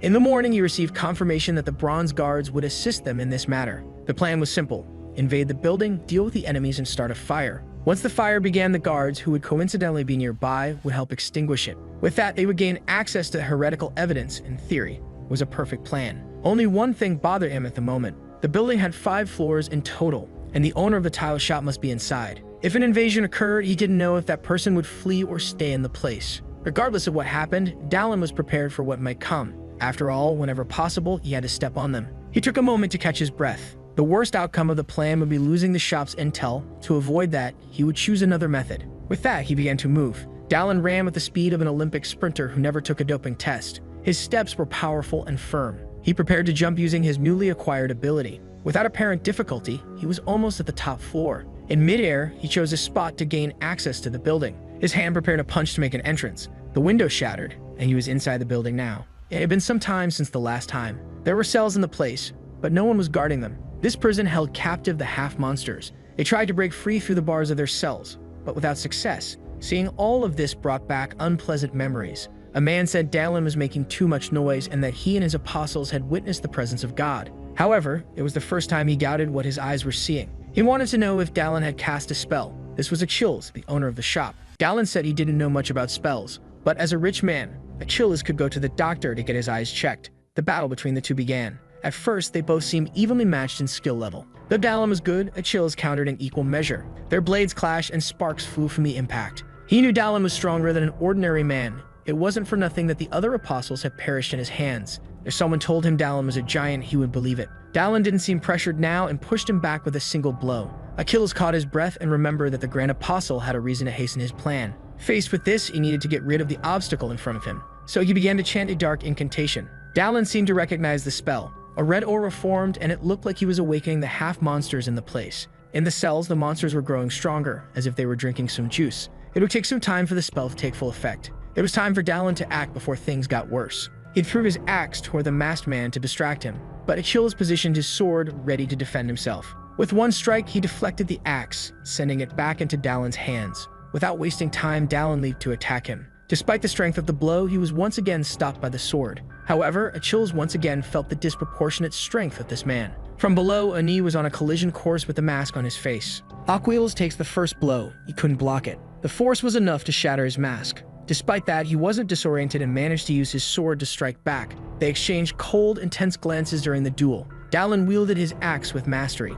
Achilles, anxious, prepared to do whatever he could to stay alive. The two charged at each other once again. A succession of clashes followed as both were incredibly fast. Dallin, using his axe, managed to pressure him. Since he only used one hand, he was able to prepare the other for a punch. Achilles was struck squarely again. He writhed in agony, nearly coughing up his guts. Dallin simply watched the trajectory of his opponent's body. Fallen, Achilles coughed, trying to recover from the damage. That should have been more than enough time. Then he said, Anaxitarian, and bluish flames appeared behind him. The half-monsters in the area seemed more and more out of control. But as the flames rose, they appeared to fall under control. For a brief moment, calm reigned until the monsters began to go berserk again. They broke out of their cells. Dallin waited for them to get a little closer to him. The system notified him that he had discovered a mage who used a body's sword. It was a great opportunity since experience and bodies were coming his way. The monsters swarmed him. They did everything they could to keep him in the middle of them. But what emerged from the swarm were countless cuts. Achilles watched in disbelief, unable to comprehend that Dallin wasn't even tired.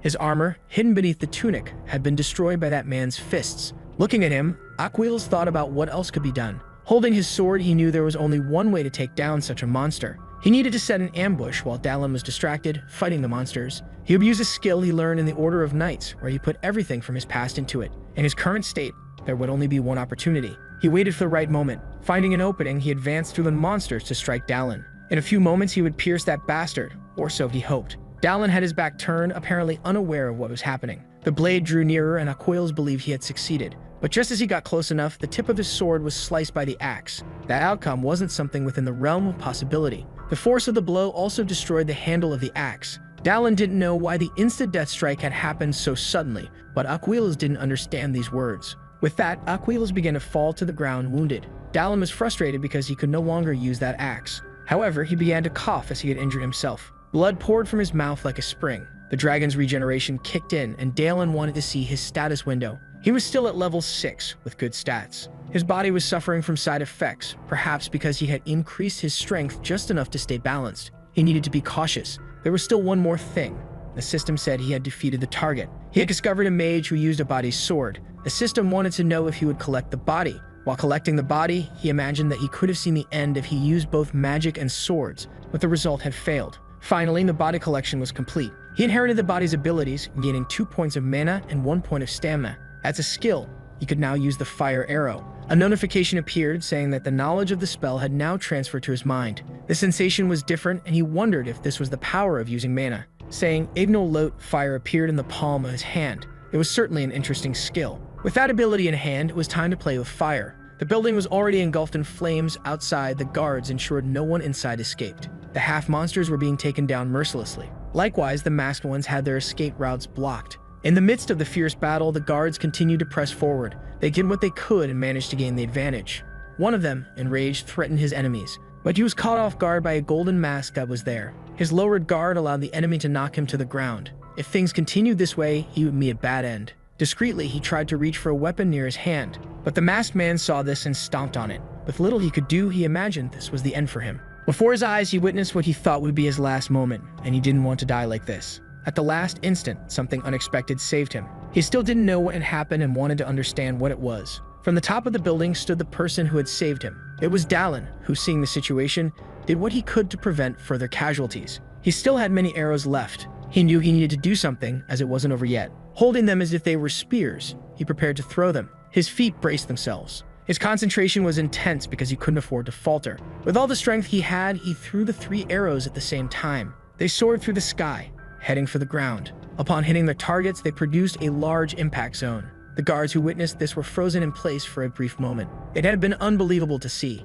However, it wasn't over yet, and another order was given to finish off their enemies. From above, Dallin saw that the situation was now favorable for them, and for now, it would be enough. Holding his axe, he was prepared, because he needed to join the battle happening on the ground. Focusing, he would use his jumping ability to descend all at once. With great agility, he headed toward the ground, aiming for an enemy nearby. When the battle ended, bodies decorated the street along with the injured survivors. The current effort was to rescue those who still had a chance at life, even if severely injured. Seeing how necessary potions were, he thought about it. He should have taken some from the old mage he had met. If he had them, he could save a few more people now. But the offer he accepted instead would allow him to save even more people in the future. Nearby, someone called his name. He was finally meeting the famous mercenary Dallin. It was Gawain, the leader of the Silent Guard squad. Thanks to Dallin's information, they had been able to pull this off, and he expressed his gratitude on behalf of the battalion. This leader was more talented than Dallin had expected. He should befriend him. Greeting him, Dallin mentioned that he had heard Gawain was the one who spoke to Elgaia about him. He had a good impression of him, considering what he had done for Sienna. And after today, he believed Gawain's talents had revealed themselves once again. He wished him luck in future endeavors. As soon as they finished speaking, Dallin felt a bit unwell. It was possible he had pushed himself too hard and should consider resting now. With that in mind, he said he would take his leave. Gawain mentioned that even though Dallin was strong, he should wear armor because you never know what might happen. In response, Dallin said he would get some very soon. By the dawn of the next day, he was walking through the city streets. He had spoken with the owner of the Emporium, but was supposed to be around here. Looking up, it seemed he had found it. The forge that had been prepared for the blacksmith's new beginning. Entering the building, he asked how the work was going. The woman greeted him happily, as she hadn't expected his visit. She then called for her uncle, informing him that Dallin had finally arrived. The timing of his arrival was perfect.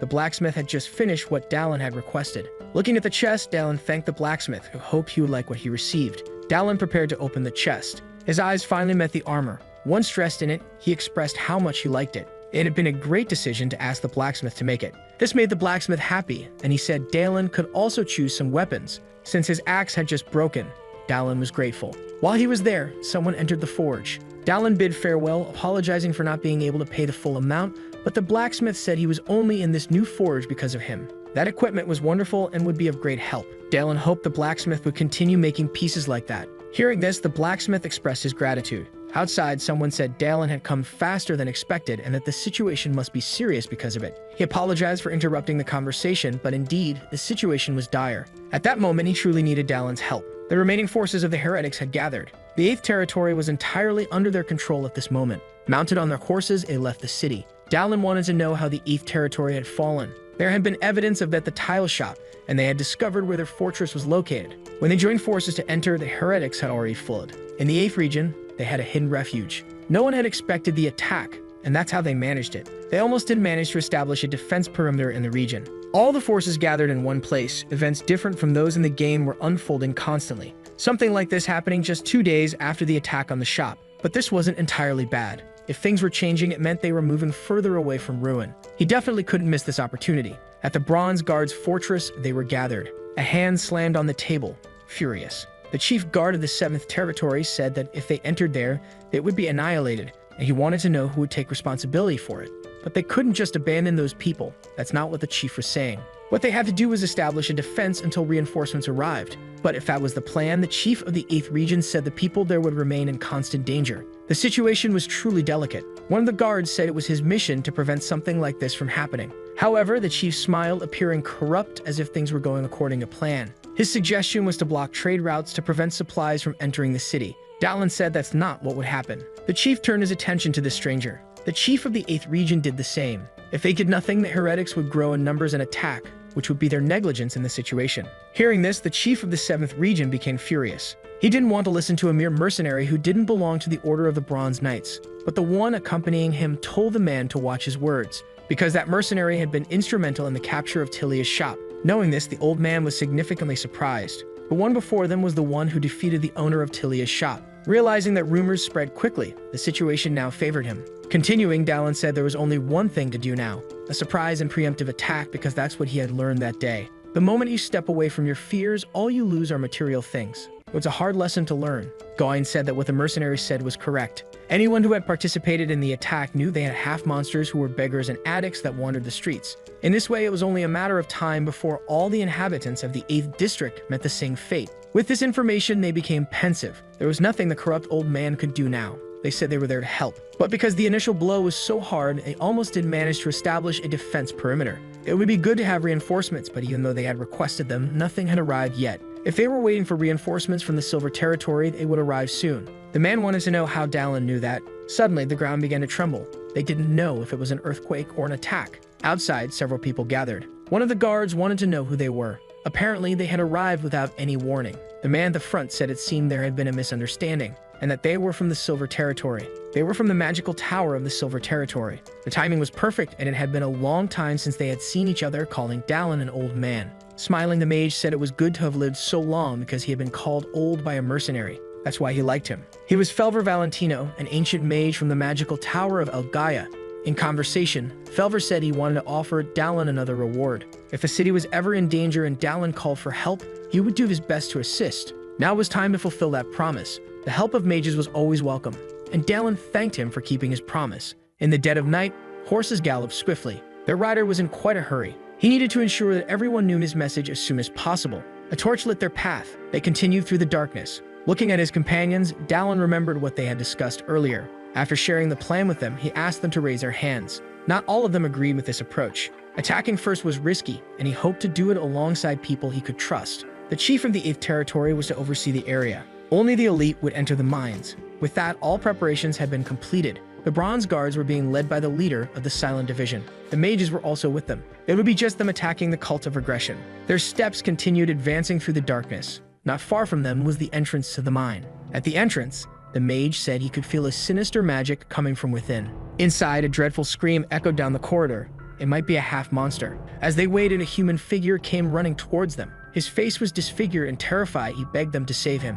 To their surprise, it was the chief of the 7th Territory. The disfigured man recognized the voice and knew it was the leader of the Silent Squad. He pleaded for help, claiming he had been betrayed. This revealed why he hadn't provided support. He had been in collusion with the cultists. Before they could converse further, something caught Dallin's attention. A man had killed him, saying it was disgusting for a traitor to speak of betrayal. Looking at those who had just arrived, the man was pleased. They had arrived at the right time because they needed more sacrifices. This was going to be complicated. They had to put an end to it as soon as possible. Gawain asked Dallin to leave it to him. He wanted to take care of this guy, and Dallin was confident enough to entrust him with the task. The masked man wanted to know who Gawain was, as he looked familiar. It didn't take long before he remembered. Then he threw the disfigured man's body aside. He recalled Gawain as the son of that beggar. The taste of his blood had been so potent that he still remembered it. Hearing these words, Gawain was consumed with rage. However, the mage urged him to calm down for a moment longer, because that wasn't the only enemy he would need to face. Gawain didn't understand this statement, but the mage continued walking.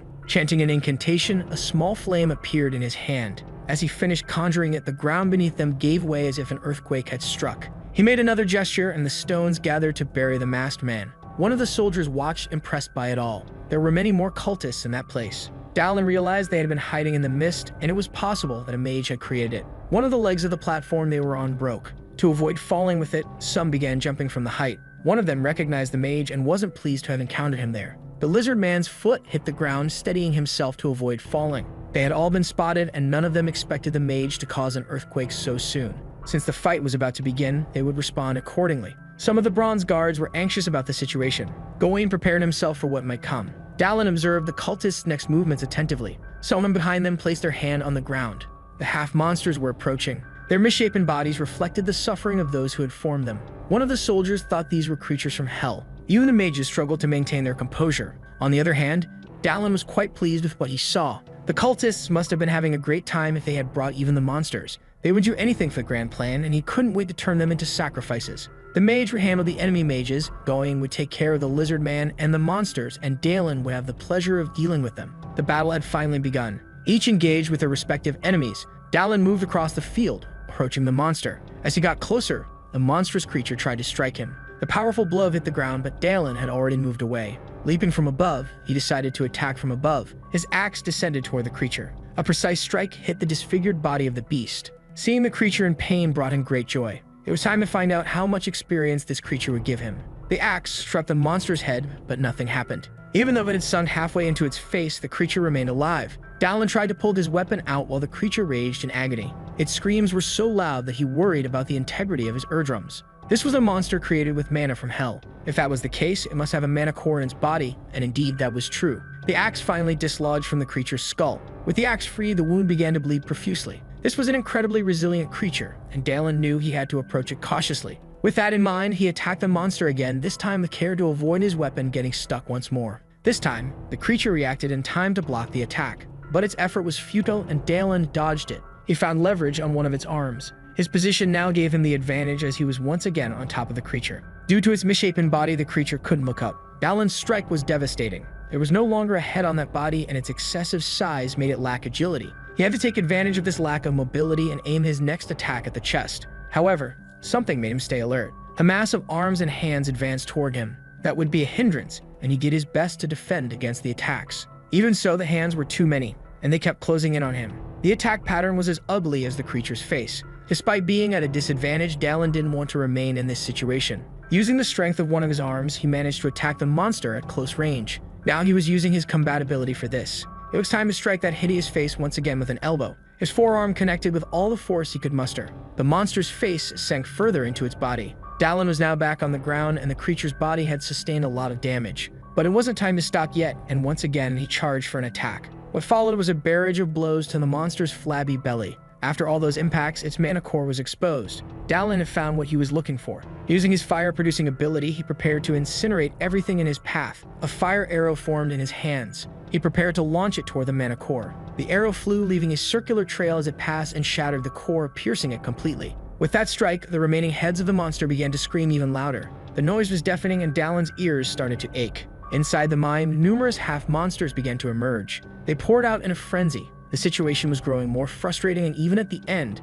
Dallin was becoming more irritated. In the face of all this, they needed to find the Grand Apostle as soon as possible. A soldier called out for support for the mercenary, noting that the heretics weren't the only threat present. Dallin turned, intrigued by what he had just heard. The knights knew they had to eliminate all the monsters present. A mage prepared his incandescent bow. A barrage of magical arrows was fired by them. The monsters were pierced as if they were made of paper. With cover from the magical arrows, the soldiers advanced on the front lines. Dallin hadn't expected any less from the squad leader and the old mage's men. Leaping over the head of a monster, it was time to leave that area. But he needed that shield for a moment. He left the place, leaving the soldier without his shield and confused about what had happened. With the shield in hand, Dallin leaped along the walls of the mine's corridor, avoiding the monsters emerging from it. The lizard-like masked man didn't want the mercenary to get ahead of him. Seeing him distracted, Gawain seized the window of opportunity to strike. The lizard man's head was nearly severed, and the squad leader continued to press his opponent. The masked man taunted him, saying that no one would have imagined the son of a beggar would become someone like Gawain.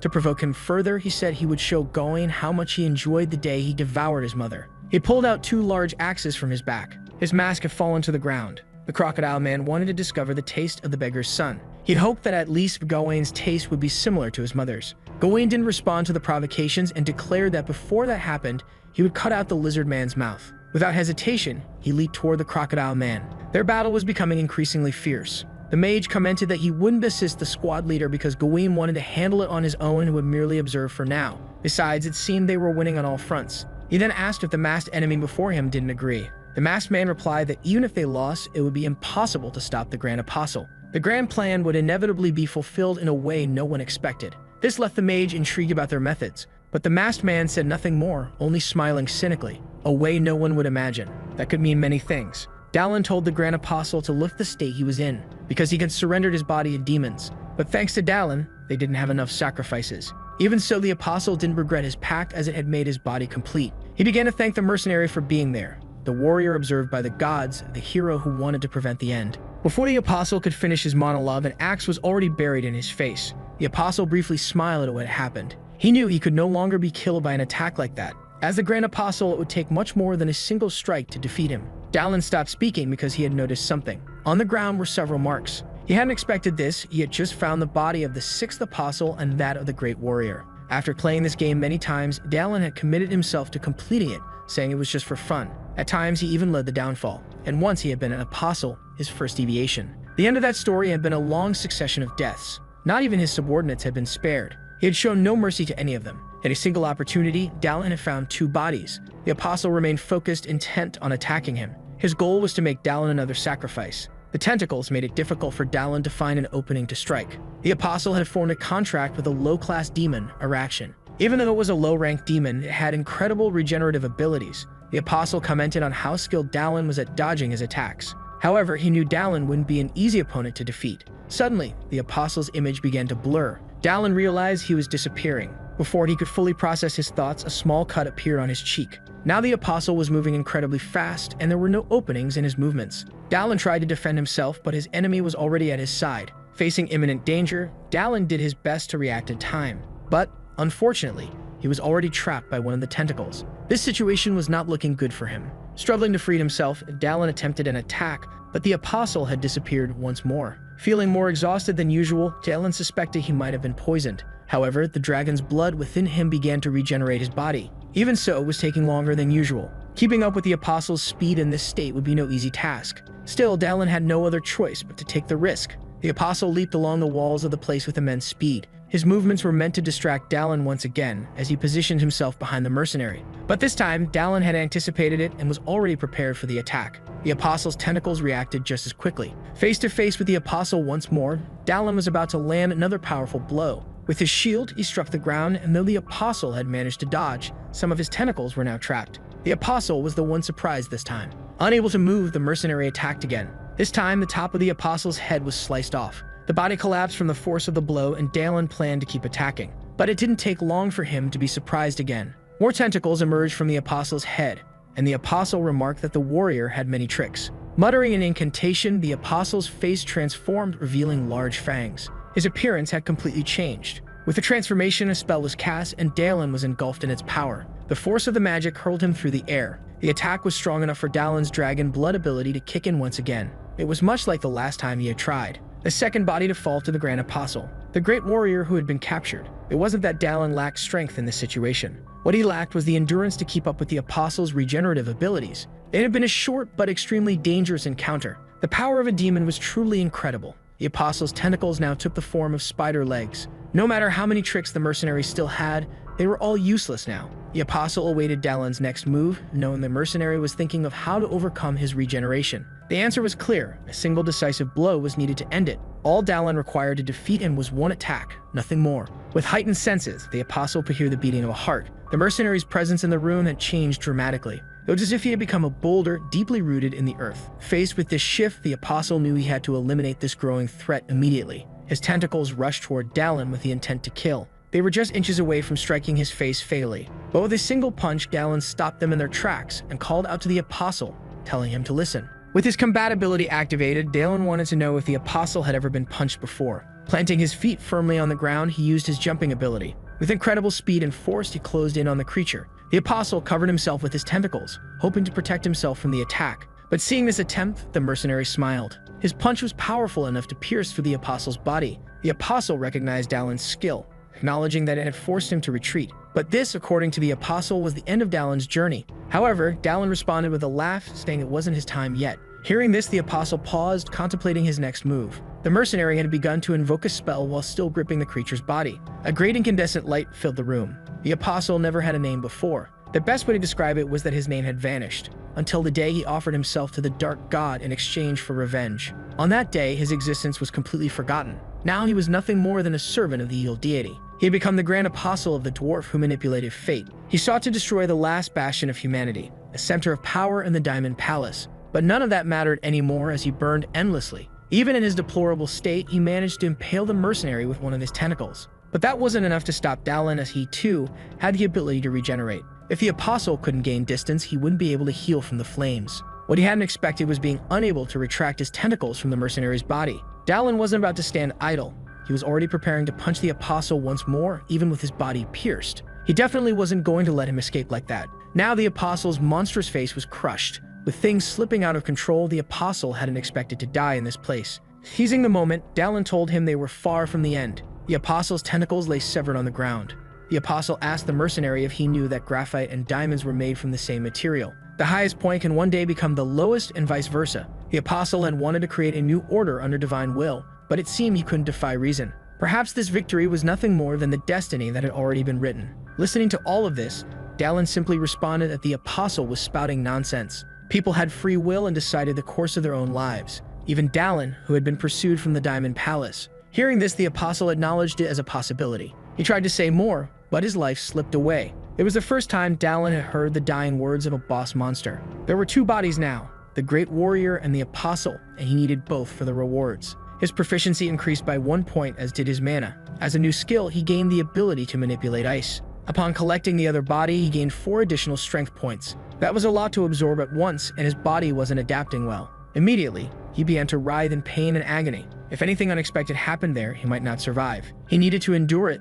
There was no other option if he wanted to return to the real world. Suddenly, Dallin found himself in another place. This was the starting point of the story. He wasn't sure if it was a dream or if he had returned after dying. But as he concentrated, he felt something. His physical body was far from this place. He was resisting the absorption of the strength points. It seemed like there was something he needed to do in this place. He opened the door of the cabin in front of him. Inside, he encountered an unusual scene. It was his own room, and someone sat in front of a computer playing a game. It was the game he used to play endlessly, and the character on the screen was the one he used to create. As the person moved the mouse, they were deciding what the next mission would be. Dallin stared, stunned at the scene in the room. It couldn't just be a game. The times he played without the will to win. The NPCs he had killed. The times he gave up on saving people. He had no idea how many worlds he might have destroyed by playing. A hand gripped his ankle, pleading to be saved. Shadows emerged from the ground, all begging for the same thing. Indeed, the person in front of him was himself. But it represented his past and his original sin, not who he was now. Realizing the magnitude of the situation, Dallin became furious.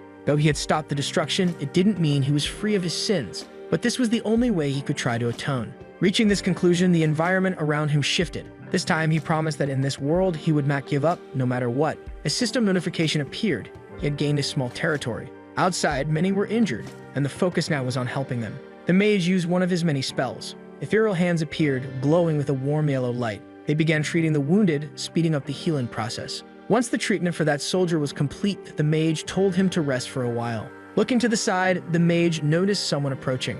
The calm footsteps continued to march. Dallin had returned from inside the mine, alive and intact. The mage had been deeply worried, and it was a huge relief to see him unharmed. Looking closer, he noticed something different about Dallin. He immediately asked if Dallin had obtained the small territory. As expected from the elder mage, he noticed it right away. When Dallin woke up, it felt as though he had unlocked a new sense. All of his attributes, except for strength, had increased by 1 point. His proficiency and his abilities had also improved. He suspected what might have caused all this progress. It had something to do with the message he received before he woke up about the small territory. The elder mage probably knew something about it. Dallin had many questions, but this wasn't the ideal place, and the mage was called away to help more injured people. However, the mage mentioned that if Dallin had any questions, he could visit the magical tower whenever he wished. Dallin agreed, knowing he was always welcome. Now his attention turned to the leader of the Silent Company. Gawain was bent over the corpse of his enemy. Having fulfilled his vengeance, he must feel relieved now. Beside him, Dallin noticed a young person. It was Tommy, still under evaluation it seemed. After the sewer incident, it was necessary to acknowledge his tenacity. Even so, Dallin was confident the elder mage would guide Tommy well. Before him on the ground was a mask. Finally, they had put an end to one of the causes of the destruction. Despite this, it was only the beginning. Powerful demons still roamed the world, as well as witches who manipulated the elements, dryads who went not like humans, bloodthirsty vampires hiding in every corner, and dragons that existed on a completely different level from anything Dallin had encountered so far. They would have to wait for his development, because he would defeat them one by one. With a letter in hand, Dallin continued walking as he read it. Because of his deeds, many commissions were seeking him out now. Even important figures were frequenting the tavern, hoping to catch a glimpse of him. It seemed like there were plenty of nuisances for him to deal with now. Finally, he arrived at the tavern, which was much more crowded than before. He hadn't expected to become this famous. Sitting at the bar, he ordered a drink. A stranger approached, asking if he was the famous hero of the place. The man kept talking, but Dallin had no idea who he was. The man complained that none of his requests had been answered and wanted to know if Dallin's fame had made him forget the city and its people. Leaning in closer, the man told the mercenary to stop playing games as he had spent a lot of money trying to find him. Dallin brushed the man's hand off his shoulder, telling him to just drink his alcohol.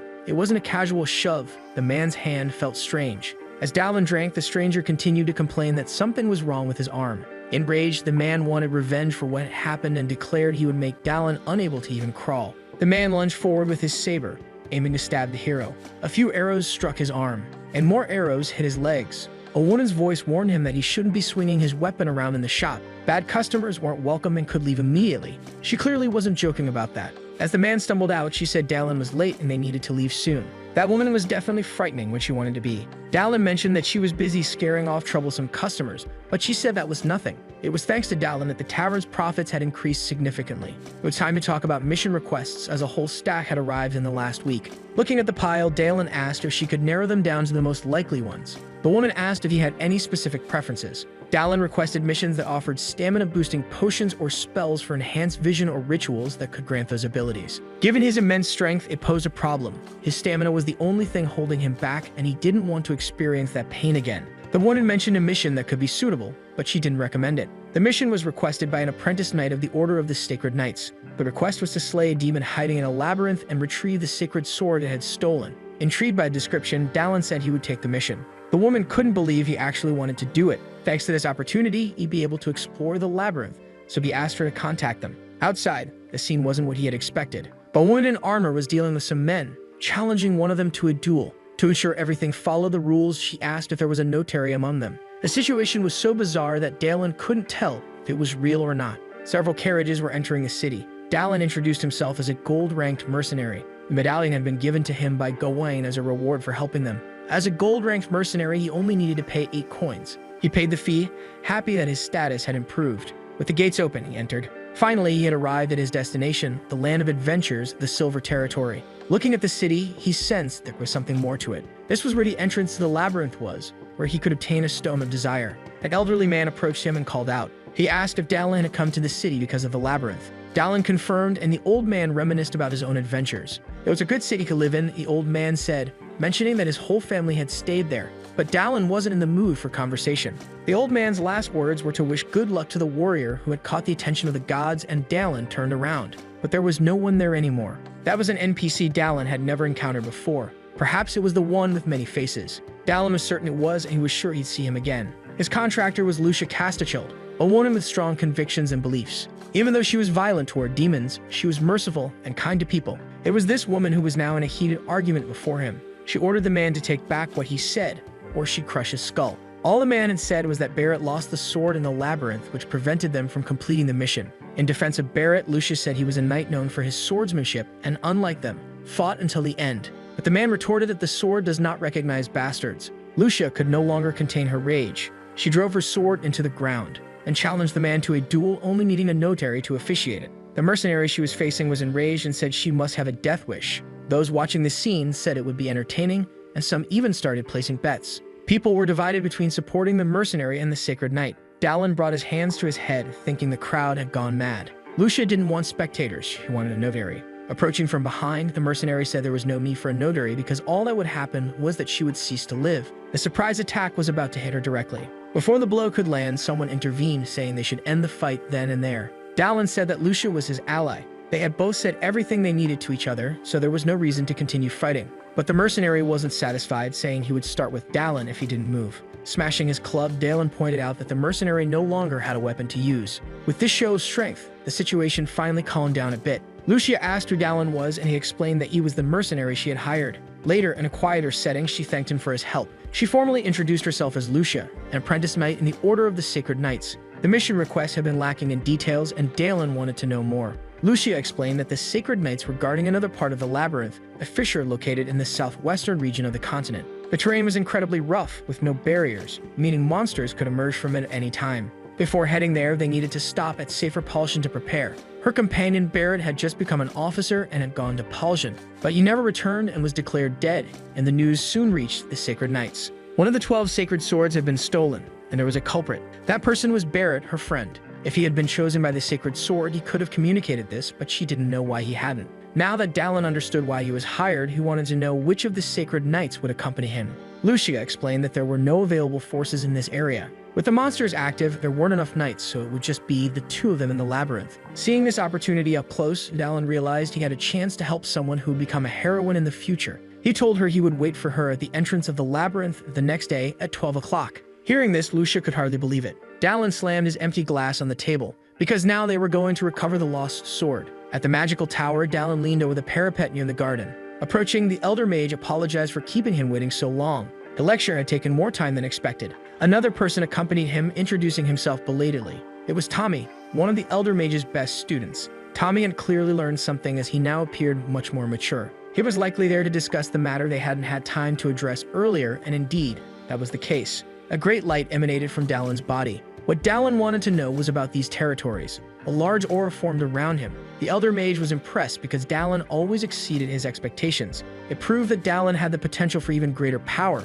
Only those who made peace with their past could achieve this. Dalin listened to these words attentively. Overcoming his past, it was almost exactly what happened to him. The Elder Mage asked if Dalin knew how to handle his domain, to which Dalin replied that he didn't. The mage explained that a domain was essentially the construction of a fantasy world. Unlike reality, which had many restrictions, in the world of fantasy anything was possible. Having a domain meant Dalin had access to this world as well. Dalin wanted to know how to access this place he had taken hold of. The Elder Mage suggested that it would be better for Dalin to see for himself, and he sent Tommy to rest. The boy agreed but left disappointed. Bowing, Tommy also bid farewell to Dalin. For now, it was too much for the boy to witness a domain. The flow of mana could cause confusion. With that, it was time for them to begin. After casting a spell, a bright light enveloped the Elder Mage's body. This was how his domain was being summoned into reality, bringing impossible possibilities with it. This was the essence of using a domain. Dalin could sense the place. The mana flowing from the Elder Mage was distorting the world around him. Dalin remembered that when fighting the Apostle, the flow of mana around him had changed. Now he finally understood what had happened. The mage asked if, after seeing the demonstration, Dalin could use his own domain now. Dalin didn't think he could just yet, and the mage said it would take time. Powerful mages have limitations as great as their powers. Dalin wanted to know what the Elder Mage's domain did, and he explained that it had many abilities, but primarily it allowed him to see the memories of the land. Everyone who passed through it left their mark in some way. He could not only see the past, but also glimpse parts of the future. Dalin pondered the fact that the land recorded the passage of time for all. With that, he had one more question he wanted to ask the mage. Since coming to this world, one question had lingered in his mind: who is he? Outside the labyrinth, the time was almost upon them. On the first floor, Dalin was already with his contractor. He asked Lucia if she was nervous, and she admitted that she was a little. This was the past of someone who would one day be called the Demon Slayer. Even Dalin was curious about how someone so young would one day become a sacred knight. Near them, Dalin overheard a conversation about the source of some information. It was the mercenary he had encountered before. The mercenary was claiming that he had seen it with his own eyes and had no reason to lie. The sacred knight had mortally wounded the demon. A low-ranked demon wounded was good bait for adventurers. Those who slay monsters in labyrinths are greatly rewarded. But this way of thinking was flawed because the demon wielding the sacred sword would only grow stronger. So the demon would hide the sword and accumulate power over the years. With the demon vulnerable, they could now do whatever they wanted with it. As the doors began to open, Dalin told Lucia to prepare, but she had expected a portal to appear. Instead, a large light formed beneath them on the ground. The labyrinth was below them, and the doors opened in the floor. Lucia hadn't anticipated that small detail. They fell through the portal, with Lucia terrified by the drop. They descended into a valley-like formation.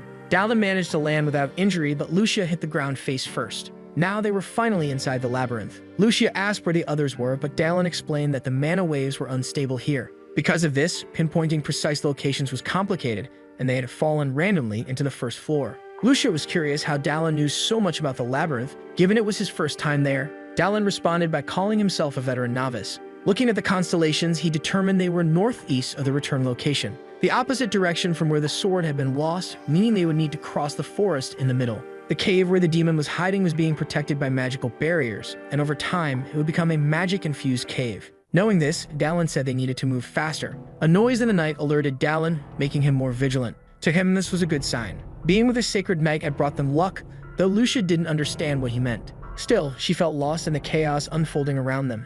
Nearby, several ghouls and giant wolves began closing in on them. Lucia prepared to fight and said this didn't feel like good luck. Jumping into action, Dalin told her she would soon realize where their luck lay. Descending from the air, he was ready to deal with the first of their enemies. A flash of light erupted in the forest as Dalin attacked. A figure emerged from the shadows. Dalin now had a mount which would help him reach his destination quickly. The night continued, and the monster camp remained quiet. One of the monsters stood watch, keeping an eye on something in the distance. Not far away, someone let out a scream. Lucia was terrified by the experience. She begged Dalin to stop, saying she was too afraid and feared they were heading straight for the nest of monsters. The monster on watch howled, warning its companions. They were getting close and were about to collide with the barricade. Dalin dodged, but Lucia crashed into the wall. Dalin rushed her aside, asking if she was alright. Lucia said she was fine, but was surprised by how he had used the animal's instincts to return home. Thanks to that, they had covered a great distance in a short amount of time. Now all they had to do was get out of there. But Dalin had other plans. They were in a monster nest, so they needed to eliminate all of them. He instructed Lucia to follow him carefully as he prepared for battle.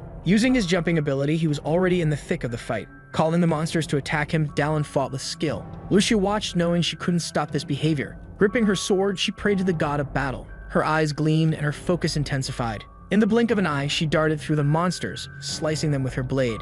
Dallin hadn't expected much from her given that she was still just an apprentice, but she was undeniably talented and had the potential to become the heroine she was destined to be. Watching her abilities now, Dallin realized he had no reason to worry. He continued to move through the battlefield. The two of them didn't stop fighting the monsters around them. After a long battle, they both positioned themselves, ready. They were surrounded, but now they stood back to back. Lucia complained that the monsters seemed endless. Dallin asked if she knew how to make them give up. She responded that they learned it during training, so she knew what to do. The monsters growled, and Lucia said they were nearing the point of annihilation. But before she could say more, a loud growl echoed from a nearby building. A spear struck the ground, and a massive creature held it. This was their leader, and if his necklace was cut, the monsters would retreat. Upon the leader's appearance, the remaining monsters bowed before him. It seemed the commander didn't like watching his subordinates die endlessly. The system notified Dallin that he had discovered two more bodies, the first traveler to the labyrinth and the experienced fighter. Dallin told Lucia she could rest while he dealt with the monster, but Lucia insisted she could still be useful. Just as she finished speaking, pain surged through her body. She had overexerted herself. She realized she shouldn't have spent so much energy dealing with the scouting group. Despite everything, was curious to see that Dallin didn't seem tired at all. Lucia was curious about what kind of commander this wolf-like creature was who didn't fight and yet seemed eager to deal with him. The beasts charged forward and soon their weapons clashed with force. Dallin recognized this monster. It was Bargoaf, soon to become a subordinate of the eagle god. Bargoaf asked the mercenary who he was. He wanted to know who this person was that had invaded his territory, massacred his people, and what he wanted. Dallin was surprised, not expecting the beast to speak. Dallin responded that he didn't need a reason to take down those who devoured humans, and from what the wolf was saying, he must have made a pact with the evil god. To do so, 10 human hearts were required, and the monster remarked that Dallin wasn't an ordinary human. Dallin, irritated with his chatter, said he didn't have time for this and wanted to finish things quickly. The monster accused him of arrogance, declaring he would torture him thoroughly before devouring him. Dallin sarcastically hoped that the beast would at least do his best. The two were about to collide again. A massive wave of debris was kicked up from the force of their clash. Lucia anxiously waited for the dust to settle to see what had happened. Dallin had been captured, held in the wolf's grip. The monster mocked Dallin's courage, but Dallin brushed off the comment. He had expected Bargoaf to be stupid, but not to leave his hands free. Using his newly acquired ice magic, Dallin froze the wolf's arm. In his wild past, Dallin often relied on magic, and now the wolf's arm was completely encased in ice. Bargoaf snarled, warning Dallin that things wouldn't end the way he expected. But Dallin was already activating his combat ability, ready to break the frozen limb. With a single powerful strike, the wolf was now missing an arm. In disbelief at what had just happened, Bargoaf flew into a rage. Dallin took the opportunity to gain some distance, preparing his next move as he approached the monster once more. The wolf, shocked and confused by what was happening, staggered from the blow. Oppressed by the human, Bargoaf growled that he hadn't intended to use his full power. With 10 hearts, he had gained intellect. With 20, the strength to crush stones. With 30 more hearts, he had gained regeneration abilities. Now furious, he wanted to tear Dallin apart. Dallin calmly encouraged him to try his best. Their battle continued, but despite the wolf's strength, there wasn't much he could do. Dallin wasn't sure if his actions were affecting events in the game because Bargoaf wasn't supposed to have made the contract yet. Another cloud of dust rose from their clash, and Lucia anxiously watched, hoping everything was all right. She felt uneasy, not wanting to be just an observer. Behind her, some wolves began growling. This lifted her spirits a little. Now she could do her part. Covered in magic, she provoked the monsters into attacking her. The exhausted wolf leader growled, asking Dallin what he thought of all this. His wounds had completely healed, and there was nothing Dallin could do to stop him. Dallin acknowledged that regeneration was a useful ability, but forming fire in his hands, he was curious about something. He wanted to see what would happen if the wolf were completely incinerated. The sight of flames frightened Bargoaf. Dallin's next punch was strong enough to pierce his chest. Now with his sword in hand, Dallin was prepared to continue his attack. He had no intention of stopping his attempt to burn the creature alive, but things didn't go as planned. The sword didn't cut as Dallin had hoped, and the wolf offered him a deal. Bargoaf claimed he had a chest in his cabin filled with the relics of humans he had killed. If Dallin spared his life, he would give it all to him. Dallin thanked him for the information, and the wolf believed he would be spared. Slowly, Dallin dropped his sword, but just as quickly, Dallin decapitated the wolf, ignoring the offer. Even though Bargoaf had gained power from the eagle god, the things he spewed were revolting. With the final battle over, Dallin turned to Lucia. He had thought she would be exhausted, but she had managed to deal with the remaining monsters. He praised the sacred knight for her efforts, and she returned the compliment to the mercenary. Now it was time to continue, but Lucia seemed startled by Dallin's blood-soaked appearance. Seeing her reaction, Dallin asked what was wrong. For a brief moment, she had thought he was a monster. Elsewhere, a demon sensed that another pawn had lost its life. After the cultist, the wolf had been next. The demon couldn't believe they had both lost to humans. The dwarf who sways the future was watching. Anaxagus, the demon, desired nothing less than to overthrow the god from his throne and usurp it. In the hall where he stood, surrounded by bodies, more people arrived. A hunter among them declared that he would cut off the demon's head and keep it as a trophy. But Anaxagus, bored by yet another group of dungeon explorers, gave an order for his corrupted knight to rise. At first, they believed it was just a puppet. But with a gaping hole in his chest, the knight revealed himself to be none other than Lucia's deceased friend. The hunter, eager to end this quickly, stated his plan to take care of the puppet before dealing with its master. Before he could finish his sentence, a sword was already on its way to his throat. All of them were cut down without a chance to defend themselves. The demon smiled at the scene. This was the work of a masterpiece. Before Dallin stood two bodies he had discovered. As he began to collect them, his proficiency increased by 1 point, as did his stamina. He gained another point in proficiency and a new skill. Lapentella's pulverizing sword, far better than he had expected. Now, Dallin sat before a campfire, reflecting. With all he had recently gained, he opened his status window to get a better sense of where he stood. In addition to his new skill, his proficiency and stamina were steadily approaching the level of his strength. Now only 10 points separated his stamina from his total strength. With this, the chances of experiencing another episode like before were greatly reduced. Beyond that, the best acquisition so far had been the pulverizing sword skill. It had come from the last body he collected. Thinking about the combination of his dragon blood abilities with the pulverizing sword, he couldn't wait to use both in combat. Skill and experience. These seemed obvious. He remembered his meeting with the Elder Mage, who once asked him who he was. Using his abilities, the Elder had revealed something unexpected, that Dallin's total life expectancy was only 2 years and 1 month. Out of all the things he could have heard, this was the last thing he expected. Since he arrived in this world, 2 years had passed. This meant his body had been created on the same day he arrived. The elements of the game were deeply connected to this reality, and Dallin just wanted to understand why he reincarnated here. Perhaps he was meant to relive his gaming experiences. No matter how much he speculated, nothing made sense. So he decided to focus on his immediate goal, the item that could fulfill any wish, the Stone of Desire. He needed to find it at all costs and use it to return to Earth. As he pondered, someone approached and called his name. Lucia had noticed that he seemed troubled and wanted to know what was on his mind. Dallin brushed it off, saying it was nothing, and asked why she was awake. It wasn't her turn for watch yet. Lucia admitted that she couldn't sleep and offered to take over his watch now. But Dallin preferred to stay by the fire a bit longer, watching the flames burn. Considering everything that had happened recently, it was no surprise she couldn't sleep easily. The thought of her comrade no longer being alive must be too shocking for her. Continuing the conversation, Dallin asked Lucia what kind of person Barrett had been. After all, if the sacred sword had recognized him, he must have been extraordinary. Lucia confirmed that he was, but not just in that way. The Barrett she had known had been the most loyal sacred knight she had ever met. His personality and dignity were so exceptional that he was respected by both newcomers and veterans alike. Lucia herself had admired him greatly. Barrett was kind to everyone, someone truly deserving of admiration. And that's why she couldn't understand the accusations made against him. To her, Barrett hadn't stolen the sword, and she didn't comprehend how it had ended up in a demon's possession. Thinking about this, Dallin admitted that the story didn't make much sense.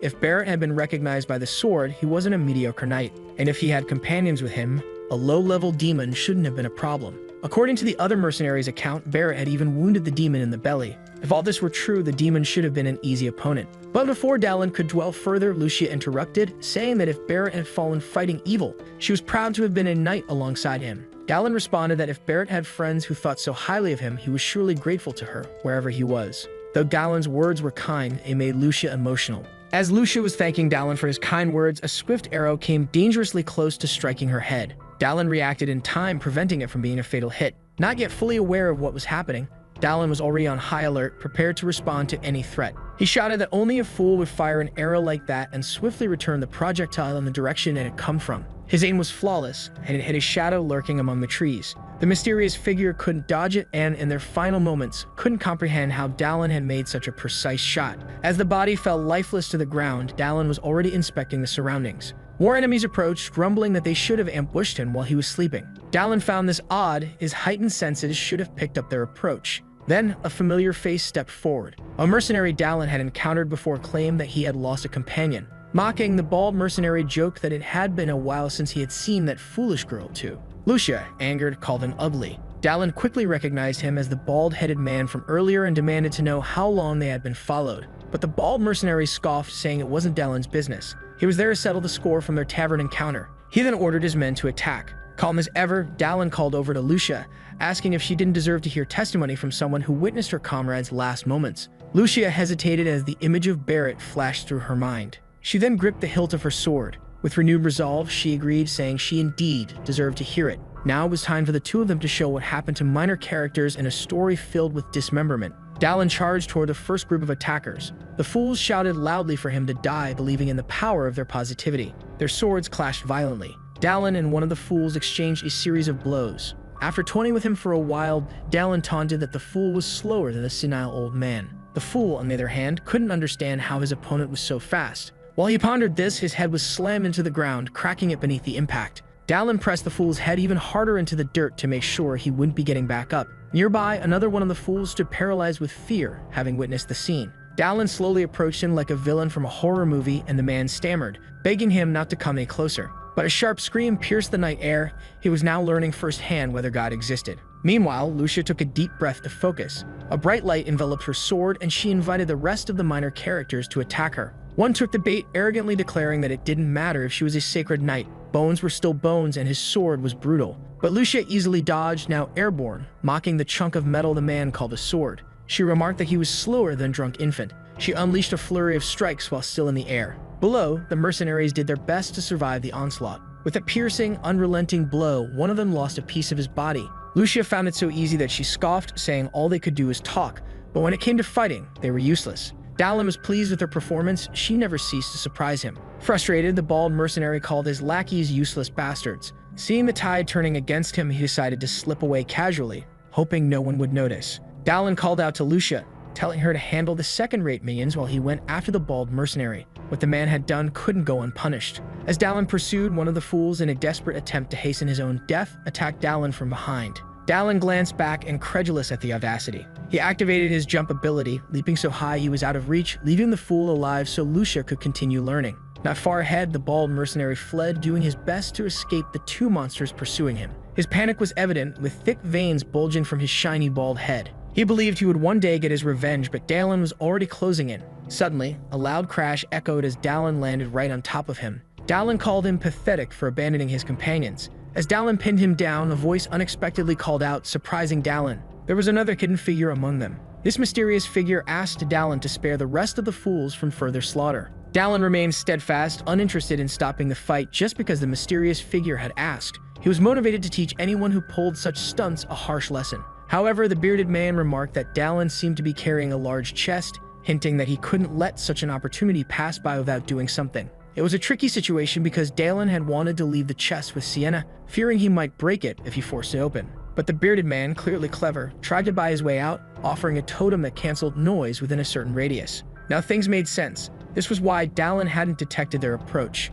Intrigued, Dallin asked to test the object first. The bearded man agreed, but said Dallin would have to come closer to do so. The man's malicious grin revealed his true intentions. It was the perfect opportunity to ambush Dallin at close range, ready to let his square-shaped weapon sing a happy tune. Dallin, however, didn't take kindly to being deceived. The bearded man taunted that not even Dallin could dodge a bullet, but by the time he finished speaking, Dallin was practically upon him. It was only in those last moments that the bearded man realized the foolishness of his actions. Dallin struck him, not just with force, but with the rage of having been played for a fool. Unable to breathe, the bearded man writhed in agony, and Dallin demanded to know where they had come from. He took the man's identification, confirming they were mercenaries carrying a golden plaque from Boris. But Dallin hadn't forgotten about the bald mercenary. He wanted to know how long they intended to keep running. Realizing time was running out, Dallin got straight to the point. He approached the bald man and demanded to know who had stabbed the sacred knight in the back. The bald mercenary was shocked. He had no idea how Dallin knew about that. But Dallin explained that a sacred knight like Barrett wouldn't have fallen so easily, and it was up to the bald man to decide whether to tell the truth or die slowly. Reluctantly, the bald man confessed it was he who had attacked Barrett. He believed that by doing so, he would be able to claim the sacred sword and collect a reward from the demon, as both were already badly wounded. Lucia had arrived just in time to hear the confession, finally understanding what had happened. Her friend had died because of this cowardly bald man. The bald mercenary tried to justify his actions, admitting he was wrong. But apologies wouldn't change what was about to happen. With a simple movement of her sword, Lucia dismembered the mercenary's body, turning him into pieces. Looking at the bald man, she declared that was just the first and she wouldn't show him mercy. The bald mercenary, now crawling on the ground, obliterated and covered in massive wounds, regretted his cowardice. Lucia sighed in relief, saying that thanks to the demon letting the bald man escape alive, she was able to complete her vengeance. It was time for him to pay with his life. Facing death, the bald mercenary pleaded, saying he would do anything if she spared him. Lucia hesitated for a moment, confusion clouding her mind. But in the end, she struck him down. Mercy was for chickens, and she was a sacred knight. A yellowish glow emanated from her blade. Soon that glow enveloped the bald man's body as his screams echoed through the forest. Dallin hadn't expected to see those flames in a place like this. They were white flames divine in origin, known as demon-slaying flames. As they burned, they regenerated the nervous system of the victim, forcing them to feel the pain until their life was fully extinguished. Now only the ashes of the once petulant bald man remained before her. Dallin asked Lucia if she was alright, knowing the emotional toll this moment carried. She claimed there was nothing to worry about. He congratulated her on her deeds, hoping she would overcome this and live without regrets. Still immersed in her emotions, she thanked him. It was, after all, thanks to Dallin that she was able to preserve the honor of her friend. But Dallin corrected her, saying it wasn't him, it was her. She had never doubted Barrett and his character. Hearing this, she thanked him once again. Impressed with Dallin's performance, she suggested renegotiating the reward for the mission, and Dallin remarked that money is never too much. This broke the tension, and she smiled widely. Now she was eager to keep moving, as she didn't think she'd be able to sleep yet. As they traveled, Dallin collected another body, gaining 1 point of mana. He acquired more abilities, and by consuming an herb, he gained another point of stamina. 1 more body gave him an additional sense point. Their preparations were now complete. They stood before a cave, and it seemed this might be their final destination. Lucia remarked that something about the entrance felt off. Dallin remarked that a demon's lair would always be strange no matter what, and warned Lucia that there were likely hidden enemies around. Leading the way, he asked her to follow him closely. Stalactites hung densely from the ceiling of the cave. As they moved forward, something caught Lucia's attention. The path had seemingly come to an end, with a massive stone wall blocking their way. Dallin placed his hand on the wall, suspecting it could be opened with some kind of spell. Immediately sensing something, he warned Lucia to brace herself for what was coming. Suddenly, a powerful explosion occurred, nearly catching them off guard. The demon's voice echoed, laughing as he asked if his greeting had been too violent. He welcomed them and boasted that he had been watching them from the stars. Lucia, furious, could hardly wait to tear the demon's body apart with her sword. Dallin, on the other hand, thanked the demon for his warm greeting. It was time for him to return the favor. The demon, excited by the challenge, invited Dallin to do his best, promising to respond with care and kindness. After exchanging sarcastic pleasantries, the two began their fight. As the combat intensified, Lucia used Dallin as a step, launching herself into the air. Now airborne, Lucia prepared to strike the demon with all her might, determined to avenge her fallen comrade. Below her, the demon, seemingly oblivious, didn't react. But Dallin quickly realized it was a trap and shouted for Lucia to abort her attack. As she neared her target, the demon unleashed a powerful attack, like something out of a platform game's final boss fight. The blast was so strong that Lucia coughed up blood. Dallin had to catch her to prevent her from crashing violently to the ground. Both were stunned. This demon was supposed to be low level, yet he was incredibly strong. But there was no time to dwell on it. As the battle raged on, Dallin realized what had happened. The demon was absorbing power from the sacred sword hidden within the dungeon. Given the circumstances, Dallin knew he had to go all out. Using the domain, a power that made the impossible possible, Dallin began to shift the tides. The demon's confidence faltered as he felt an immense pressure building. Before him stood no ordinary human, and in disbelief, the demon asked if Dallin had truly mastered the territory. Confident, Dallin confirmed that he had. He warned the demon to prepare for the biggest beating he had ever witnessed. The demon, despite being washed, had not anticipated that Dallin could wield such power. Yet he insisted that no matter Dallin's efforts, he would not be defeated. Dallin stood his ground, waiting for the demon's attack. When it came, Dallin confidently countered, destroying the demon's assault with ease. Seizing the opportunity, he charged at the demon, whose disbelief deepened as he watched events spiral out of control. The mercenary was ready to end things without hesitation. Panicking, the demon's fear grew. He knew that he was in real danger of dying a painful death. To defend himself, the demon summoned a magical barrier, boasting that Dallin wouldn't even be able to scratch him. Enraged, Dallin retorted that the demon talked too much and did too little. With a powerful strike, Dallin shattered the demon's defense. Though the blow wasn't fatal, the demon lost several of his horns. But that wasn't enough for Dallin. He continued to apply pressure. The demon, now filled with rage, attempted to counterattack. Despite his strength, he couldn't land a hit on the persistent human. Using his abilities was taking a toll on Dallin's body, but his enhanced stamina was paying off. Without it, his body would have already been in pieces. Before him, the demon whined in agony, one of his arms severely injured. The demon moaned, realizing his malicious body wasn't regenerating from the blows. Despite his injured state, the demon still couldn't believe Dallin, a human who had just entered the labyrinth, could wield territory. Out of desperation, the demon called for his corrupted knight to defend him. A mournful figure stepped between Dallin and the demon. The knight, with a gaping hole in his chest, prepared to engage Dallin. Though just a body, the knight was skilled enough to block Dallin's attack. This was a setback for Dallin's plans. He hadn't anticipated another enemy. Finally, Dallin noticed something strange about the knight's body. It became clear that this was no ordinary foe. He was his sacred knight. Desperate, the demon fled, ordering his corrupted knight to buy him time. The body of Barrett obeyed the demon's command, blocking Dallin's advance. This was even more unexpected since a low-class demon shouldn't be able to control his sacred knight. That's when Dallin noticed the strange chain around Barrett's neck, Hallman's chains, a powerful relic that forces an opponent to obey its master. Now Dallin understood how things had happened. The situation wasn't good. He needed to end this before the demon could fully regenerate. Lucia, behind him, began to apologize, feeling the weight of the situation. She said that her friend Barrett's body had been taken by evil, and it was her responsibility to resolve it. She urged Dallin to continue pursuing the fleeing demon, as she still had things to say to her stupid companion. Gripping her sword tightly, Dallin confirmed that the body before them was indeed Barrett's. Given the circumstances, Dallin decided to trust her. Lucia Castachel, an apprentice knight and investigator who eradicated the corrupt among the sacred, now had the duty to purify Barrett's body. She leaped towards the corrupted knight, who advanced in response, following his master's orders. Their swords clashed, and the fight between them was fierce. Meanwhile, the demon, who had managed to regenerate slightly, felt elated. Dallin caught up with him and asked if the demon had absorbed more power from the sacred sword. The demon, with a wicked grin, confirmed it, adding that things would be different from now on. Once again, the battle between Dallin and the demon began. But this time, it was harder, as the demon now wielded a new weapon. Dallin knew it was time to use his newly acquired ability. A red glow enveloped him as Dallin activated the pulverizing sword. The demon, now desperate, realized that not only could Dallin wield territory, but he also possessed incredibly dangerous skills. Furious, the demon asked how someone as mediocre as Dallin could do all of this. Desperate, he launched an attack, but his sword was completely shattered by Dallin's defense. Dallin's strike was too powerful for the demon, who was finally sliced apart. The blow had been devastating, and Dallin, surprised by his own strength, smiled. With the demon's defeat, 2 more bodies were discovered in the now silent dungeon. Meanwhile, the fight between Lucia and Barrett continued. They exchanged blows without stopping, but Lucia hesitated to do what needed to be done.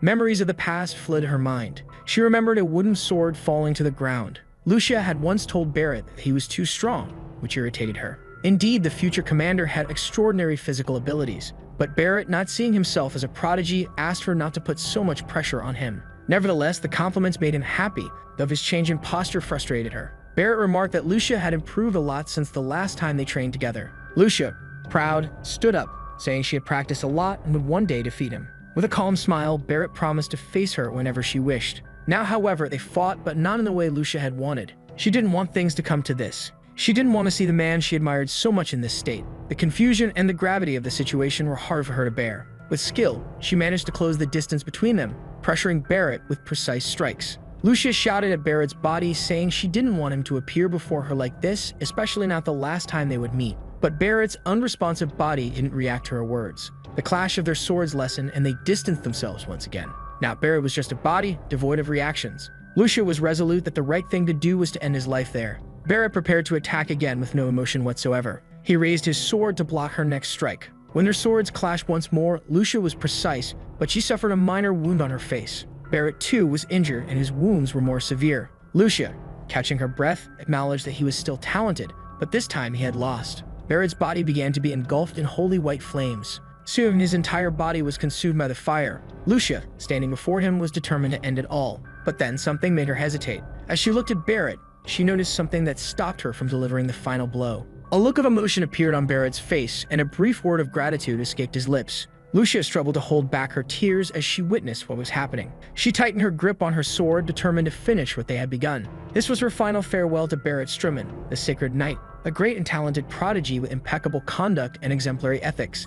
Finally, Lucian delivered the strike that ended everything. Though wounded, a faint smile formed on his face. Prostrating herself, Lucia gave in to her emotions. This was not the ending she had wanted for her friend, who vanished like sacred ashes. Dallin remarked that the knight must have been happy, knowing that his last moments were spent in her company. Tears streamed down Lucia's face. Overcome with emotion, she cried like a child. The dusk lit the sky as Barrett fulfilled his purpose in life. In another scene, 2 men discussed how the demon had also perished, calling him useless, incapable of protecting the sword he had been given. One of them warned the other to be cautious in criticizing a demon, as the other was a traitor among the sacred knights. The man reprimanded the older one, reminding him they weren't in a place where they could raise suspicion. Indeed, there was no harm in being careful. As they left, one mentioned that the other was welcome to visit the cave at any time, as the demon had authorized it. Now it was time for them to plan their next move. Standing before a simple gravestone, Lucia lamented that Barrett would be missed. She added that he would be remembered as a sacred knight who fell while performing his duty. With the mission completed, it was time to discuss payment, and Lucia asked Dallin if he had any amount in mind. Dallin indeed had something in mind, something that only the sacred knights could provide him. At the Order's headquarters in Palshan, they were received by the knights. A man greeted them, saying that their efforts in coming this far were appreciated and recognized. He introduced himself as Albus, administrative officer of the Order. The mercenary introduced himself, and Lucia mentioned that it had been a while since they had been formally presented. Although their achievement warranted recognition from the captain himself, he wouldn't be available to meet them personally, and he hoped they would understand. Their reward would be 30 gold coins and a recommendation for a sacred tattoo. This was a unique ability granted by the god of war to the Order of Sacred Knights, allowing for the efficient use of divine power. The tattoo was primarily used to enhance physical and magical power, though it wasn't limited to just that. Now Dallin would need to go to the Fissure, a place teeming with dormant divine power. Only the captain and vice captain could perform the ritual, so they would need to meet with one of them. Dallin was already planning to visit that location, so he would be seeing them soon. But Albus added that there was something else he wished for them to accept. It was a corrupted relic, the Chain of Hallman, which had been lost for 400 years. In its current state, they couldn't use it, but Albus thought Dallin might make better use of it. Dallin's eyes lit up with joy at hearing this, but he knew there was more, and he urged Albus not to beat around the bush. Indeed, Albus had something to ask of the mercenary. Lucia felt embarrassed by the blunt way Dallin spoke. Turning to the officer, she said that this mercenary wasn't someone who could be bought with compliments and gifts. She then handed her reward to Dallin, stating that she had received it because of his efforts and hoped he would accept it. This wasn't the reaction Albus had expected, nor the outcome he anticipated. Apologizing, Albus admitted he had acted inappropriately, but Dallin wanted to know what situation had driven him to such behavior. A moment of hesitation crossed Albus's lips. Someone within the Order was seeking possession of the sacred sword. Lucia couldn't believe it.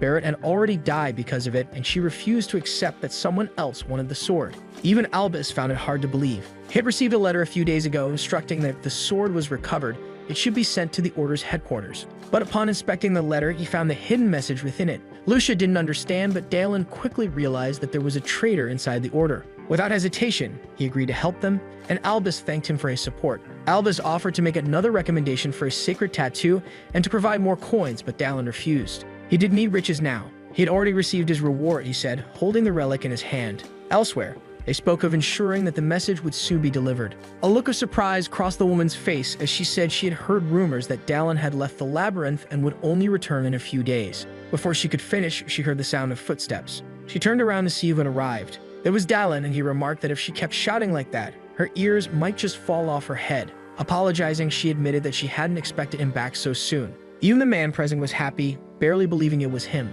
Dallin confirmed it was indeed him. The man expressed his deep gratitude that Dallin had returned safely, but the mercenary could tell he was very drunk. Noticing the silhouette of what he was carrying, Santa asked what he had with him. Placing the chest on the table, Dallin told her to give it to an expert who could open it without damaging it and to have whatever was inside discounted in 4 days. Seated at the table, he wanted to know what brought Bulkma there, and Sienna explained that she would tell him. She said that he had asked her to search for things that could increase physical strength. She found nothing in rituals or spells because they either had severe side effects or required impossible to obtain ingredients. So she shifted her focus to herbs, especially those from wandering merchants and specialized cultivators. Bulkma, lifting his glass and raising his voice, said that's when he found exactly what Dallin had been looking for. He asked Dallin if he remembered the small town of Lebebach, and Dallin said he did. Near that town, dozens of mandrakes had been discovered. Dallin could hardly believe what he had just heard. Indeed, it could very well be just a rumor. Even Sienna suspected it was merely gossip, but Bulkma, confident in his financial expertise, claimed that when it came to money, he knew more than both of them. If the rumor were true, it had probably been downplayed. There were likely more mandrakes than people realized. This legendary herb not only boosts magic, but also stamina. However, it could scream so loudly that it might cause a human heart to explode. Meanwhile, the Action Witch had already started executing her plans. Lebebach was located in the southwestern part of the continent, in the same direction as the Fissure, where the Sacred Knights were stationed. Dallin asked if Bulkma was heading there to make money, and indeed, that was the plan. If that was the case, Dallin decided to join him, which delighted Bulkma even more. But then Bulkma paused, remembering something before raising a toast. He realized he hadn't understood that Dallin meant to actually accompany him on the journey. He couldn't believe it. So Dallin repeated that Bulkma had said he was heading to that town and Dallin would be going with him. Inside the fortress, there were horses and soldiers preparing for the journey. It should have been a pleasant business trip, but Bulkma had grown quite tired during the travel.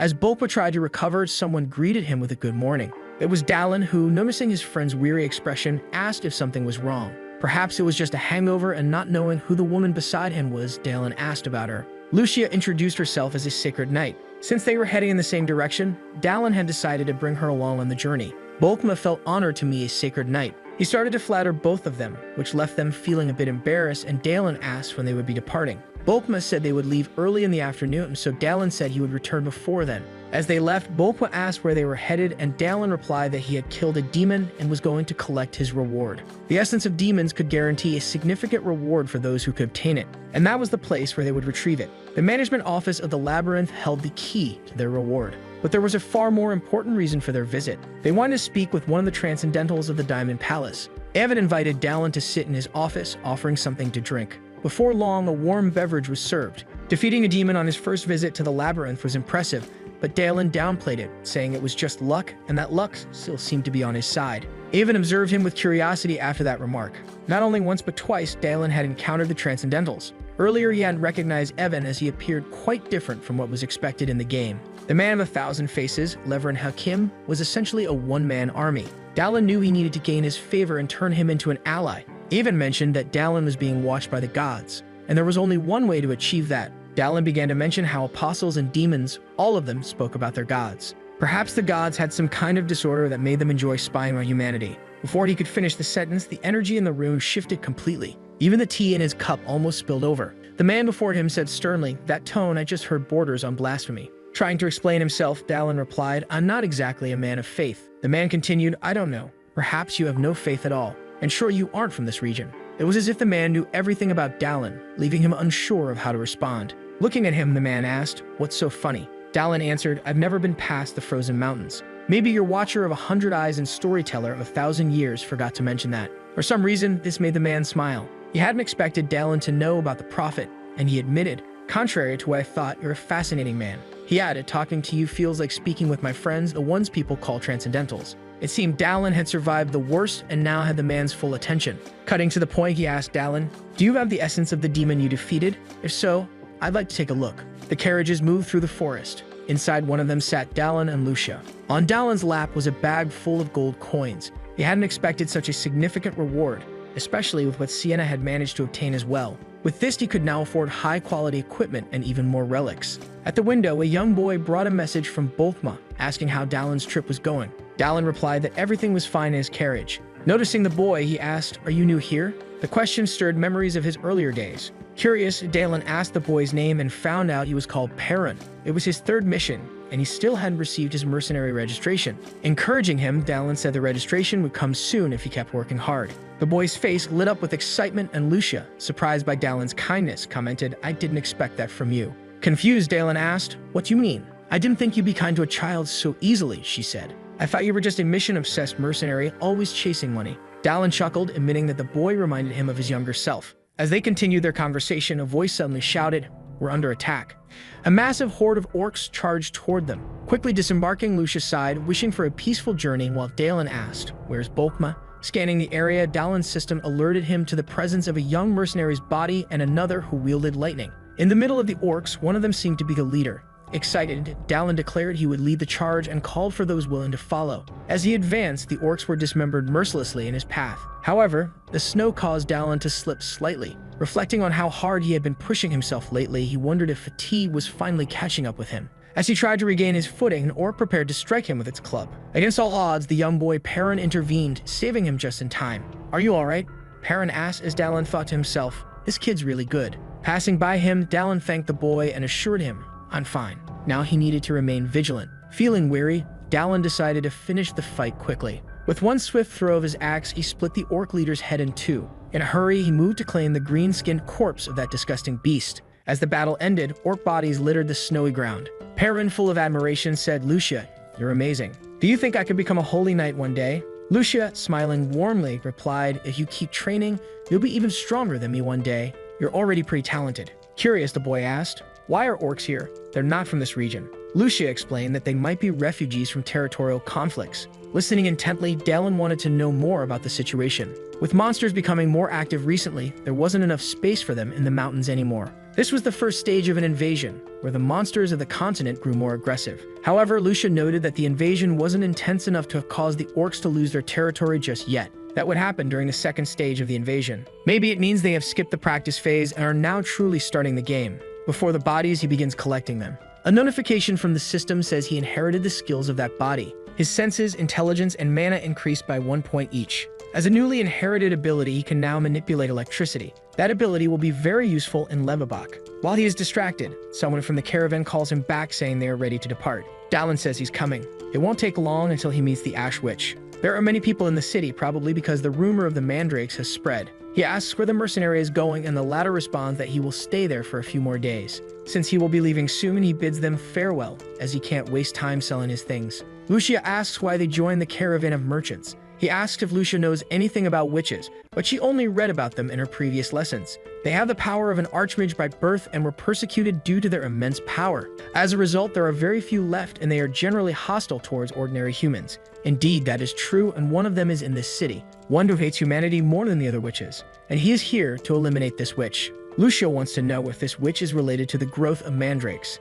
Even though they are medicinal herbs, once harvested, they begin to scream, which could end up killing someone. If hundreds of them were harvested at once, a great tragedy could befall the city. If that's the case, they should hurry, but Dallin asks her to calm down. After all, he has a plan. A small mouse scurries along the city floor. That place they are in doesn't have good energy, and Lucia, being a sacred knight, confirms this. The witch is preparing a powerful ritual, and she needs people to help gather sacrifices. Inside, someone asks who they are and what they want. Dallin is confident that he has found something. That dark mana and the smell is certainly a dark mage. He heard that there was a good fortune teller in that place, and the figure says he didn't know Dallin was a customer. From inside, Dallin apologizes. The mysterious eyes now focus on Lucia. He says they came to the right place.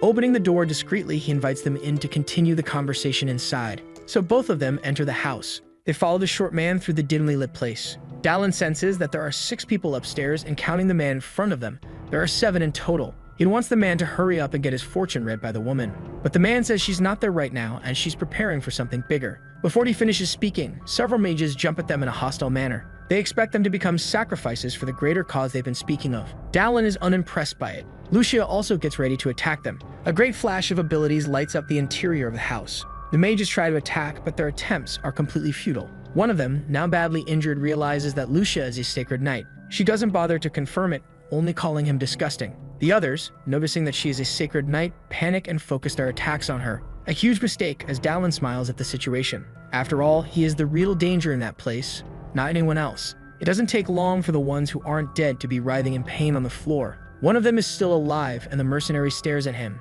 The terrified mage wants to know who they are, if they were sent by the order of the sacred knights. Then Dallin grabs him firmly by the neck. Frightened, the mage decides to tell them where the old lady they are looking for is. That was exactly what Dallin wanted, sarcastically saying that the mage would be her sacrifice. From now on, they would be inside the witch's barrier. Dallin orders the mage to keep walking without stalling. The demonic mana is getting stronger, a sign they are nearing the witch. As they walk, Dallin notices something. Lucia senses his unease and asks what he saw. It might have been his imagination, but he felt the sacred sword move. Lucia says it must be drained of all divine power, but Dallin insists that he felt something and found it odd. Regardless, she also feels a cursed mana in the place. Before he could finish speaking, Dallin saw a cage filled with people. They were writhing in pain, and some of their appearances were disfigured, creating a disturbing and cruel scene too harsh to behold. Lucia took a moment to believe what her eyes were seeing. Among those people was Perrin, the young boy from the journey. She wanted to free him immediately, but Dallin held her back, asking her to wait. In disbelief, she questioned him, insisting they needed to save him right away. It was then that a sinister voice echoed. The witch was there, watching them. For a barbarian, you sure think quickly, the witch sneered. A strong wind blew in front of them, and the witch revealed herself. With a malicious smile, she said it was very rude of them to invade her territory. Didn't your parents teach you not to enter other people's homes like that? She mocked. Lucia, enraged, demanded to know how the witch had the courage to commit such atrocities. However, the witch only took notice of the fact that a holy knight was present, something quite unusual. The mage, now cowering in fear, knew he should not have brought them there and began pleading for mercy, claiming he was threatened. The witch had no patience for his excuses. She reminded him that she had asked for sacrifices, and if he failed, disobedient children deserved death. Before he could finish explaining, his face began to change, contorting in pain. Before the witch could act against Dallin and Lucia, Dallin's axe had already struck her in the face. He was tired of all the pointless chatter and knew that was just a fake body. He demanded the real witch show herself. She stood up, smiling, impressed by Dallin's quick thinking, and said he was smarter than he looked. "This is going to be fun," she stated with a wicked look, asking if they wanted to play with an innocent old grandma. With a gesture, she summoned giant wolves to entertain Lucia. Concerned, Dallin asked Lucia if she could handle it, and she affirmed she could, although she was clearly nervous. They moved into combat. Dallin, using his jump ability, leaped ahead, cutting the path to approach the witch. He attempted to strike her several times, but to no avail. She seemed to enjoy the situation, taunting him as she dodged easily. The witch then cast a fire spell, expecting him to show his true power. Dallin, however, channeled lightning into his axe, surprising the witch. Distracted, she didn't notice that he was actually aiming at her true body, which was far away. A loud explosion occurred in the distance, and the real witch's body was hit. Coughing, she admitted she had been careless. The citizens are tense, unsure of what's happening, with some thinking it might be an earthquake. The witch wants to destroy everyone in the city, but Dallin says he knows about the humiliation she suffered there. Still, her actions are unjustifiable. Her methods are cruel and inhumane. Revenge or not, she would never be forgiven for what she did to others. She should use the life she has to pay for the sins she's committed. His speech made the witch reconsider some things. Even though centuries had passed, she never forgot. The humans were indeed terrified of the power witches wielded. They were persecuted and repressed with violence. Knowing all she had endured in her life, she disliked being judged by the mercenary, as he knew nothing of what she had gone through until now. Her demonic aura grew immensely, repelling Dallin far away. It was then that he noticed something. The witch opened several portals and said she would burn him until only bones remained. As lightning bolts approached, he did his best to defend himself. Dallin struggled to concentrate his remaining strength. With one strike of his sword, he deflected the lightning. A massive flash surged across the horizon. In the clearing of the battle, a huge mark was etched into the ground. Dallin tried to catch his breath while looking for the witch, unsure of where she was or if she had fled the scene. Finally, he identified someone coughing heavily. The fight had been easy. Despite her receiving power from a dark god, perhaps she hadn't fully adapted to it yet. Brandishing his sword again, he was determined to end it all now. Without hesitation, he rushed toward the witch with speed, but she wasn't the least bit surprised by the imminent attack. Before he could reach her, she raised one of her hands. Besides irritating her deeply, he was making her use things she had kept in reserve.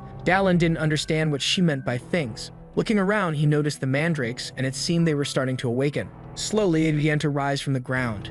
Immediately, a terrifying, blood-curdling scream filled the air. Dallin now found himself in the midst of a deadly and horrifying cacophony. His knees buckled, and he collapsed to the ground. Tomato juice floated from his mouth, and he couldn't move. The witch said the fight had been fun, but now he wouldn't be able to do anything against her. Summoning a powerful spell, she conjured a large fireball above her, intending to finish off the mercenary once and for all. She attacked him, taking advantage of his inability to defend himself. The fireball consumed everything in its path. Once again, destruction could be seen across the horizon. Finally, she completed her attack, remarking that Dallin had lasted longer than expected.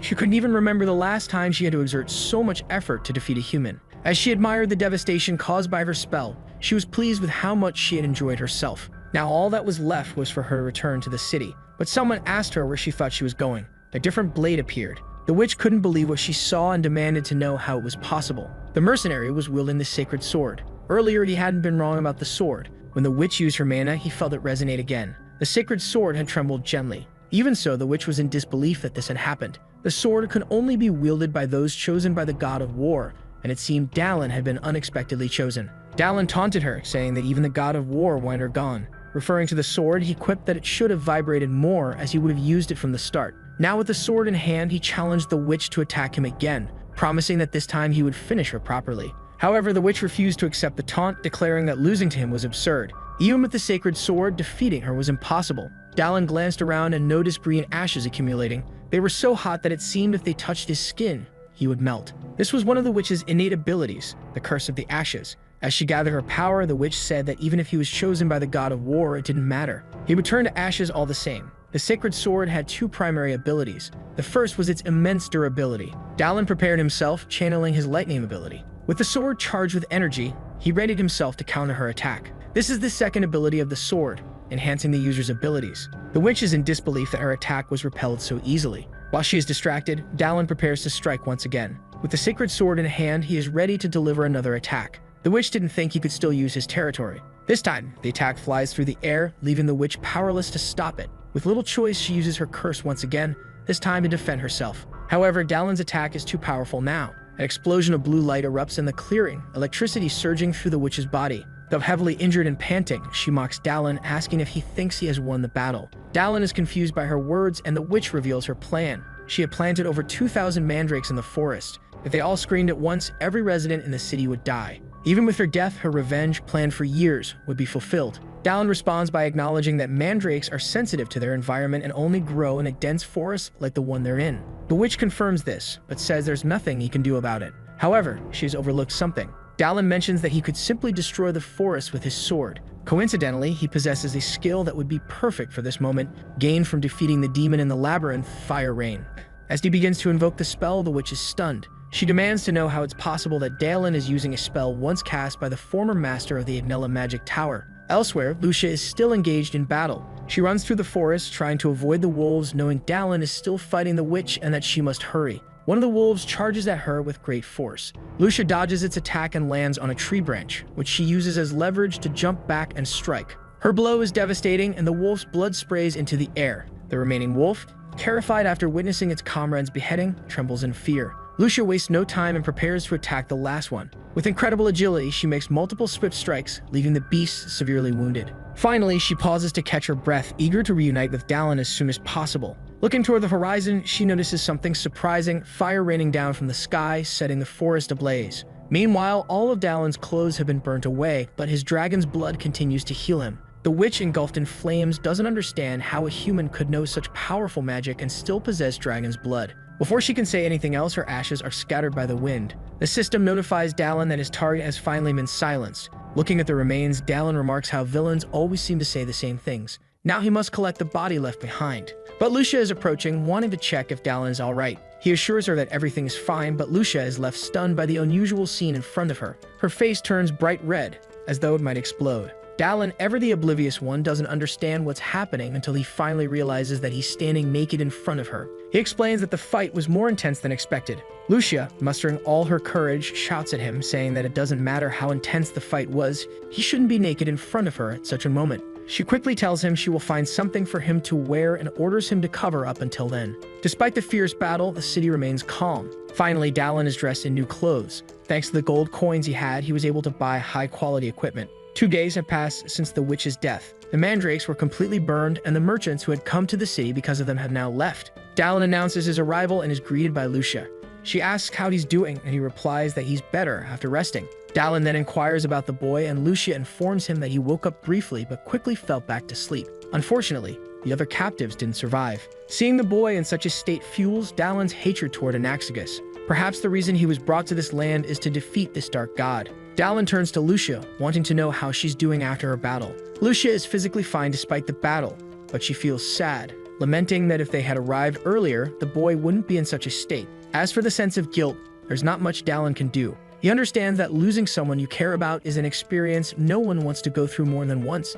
Dallin tells her not to blame herself too much, as even though they couldn't save everyone, they managed to save that young boy, which is already a significant victory. Looking at him, Lucia reflects on his words.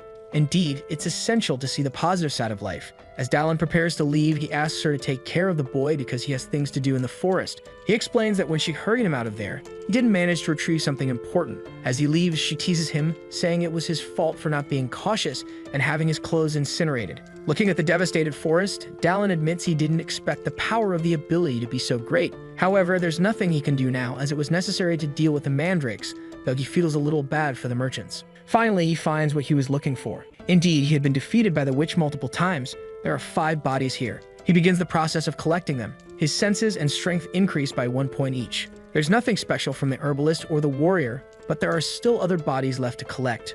Among them, there was a sacred knight who had been chasing the witch. Looking at the body, he tries to recall the knight's name. He remembers that the knight had been infatuated with the witch's appearance and pursued her throughout the game. A somewhat embarrassing memory for Dallin. Collecting the body, his stamina increases by 1 point. He also gains a new skill, Curse Prevention Seal, a very useful ability when dealing with dark mages. Looking back, he contemplates what's left. This is the final body to collect, and so he begins the process. Something different happens this time. A dark energy coalesces, forming something resembling a dagger in the middle. Dallin picks it up. It's the Black Moon Spellbreaker dagger, capable of cutting through and destroying enchantments. Although powerful, it can be countered with a sword strike. He hadn't expected to collect items along with the bodies. Excited, Dallin looks forward to finding the remaining bodies. Now that he's done what he needed, he heads back to the city. Behind him, a peculiar flower sprouts from the ground. Timing couldn't be better. Later that night, Dallin is sitting in the tavern quietly drinking at the bar. The battle had been fruitful. He collected 4 bodies and even obtained an item. But the greatest achievement was being able to wield the sacred sword. The Knight's Order official had told him the sword had lost all of its divine power, meaning it shouldn't have vibrated. Dallin wonders if the god of war really chose him. While he ponders, someone approaches asking why he's still in town. It's the shopkeeper, who recognizes him even from behind. Dallin asks why he's in the bar and if he's looking for work. Gallius responds that his business is large and preparations take time. Gallius asks about Perun, the boy from the journey, and Dallin explains that the boy's injuries are quite serious. Even Gallius expresses regret over what happened to the boy. Moved, Gallius hands over a large sum of money, asking Dallin to give it to Perun so he can take care of himself while he recovers. Seeing the large amount, Dallin asks if it's okay. Gallius, as a merchant who crossed paths with the boy, says it's the least he can do. Dallin smiles, appreciating the merchant's kindness, remarking that he's much more generous than he appears. Gallius says it's his greatest virtue. However, Gallius then shares some troubling rumors he's heard recently. The dead are rising in the northern frontier of the empire. Dallin is shocked and asks him to repeat what he just said. Gallius reassures him, saying it's just a rumor for now, and begins to explain the source. In the northern empire, there's a town called Langleton, where pagan cultists have appeared suddenly. They've been spreading word that the end is near, telling people to prepare an altar and worship, for he will soon descend. Shortly after the cultists' arrival, strange things began happening at night. Skeletal remains were seen rising from their graves and entering the town. Dallin realizes this can only be the work of a necromancer if they're speaking of the descent of a greater evil. There's no doubt about what's coming. The immortal demon will be released from its sealing soon. This will be annoying because he is truly immortal, which is why he was sealed. Dallin is thinking of ways to deal with him. This is taking up a bit of his thoughts, but there is a method that might work very well. Gallius wants to know if Dallin has any idea of what might be happening, and he says the rumor must be false but thanks him for sharing it with him.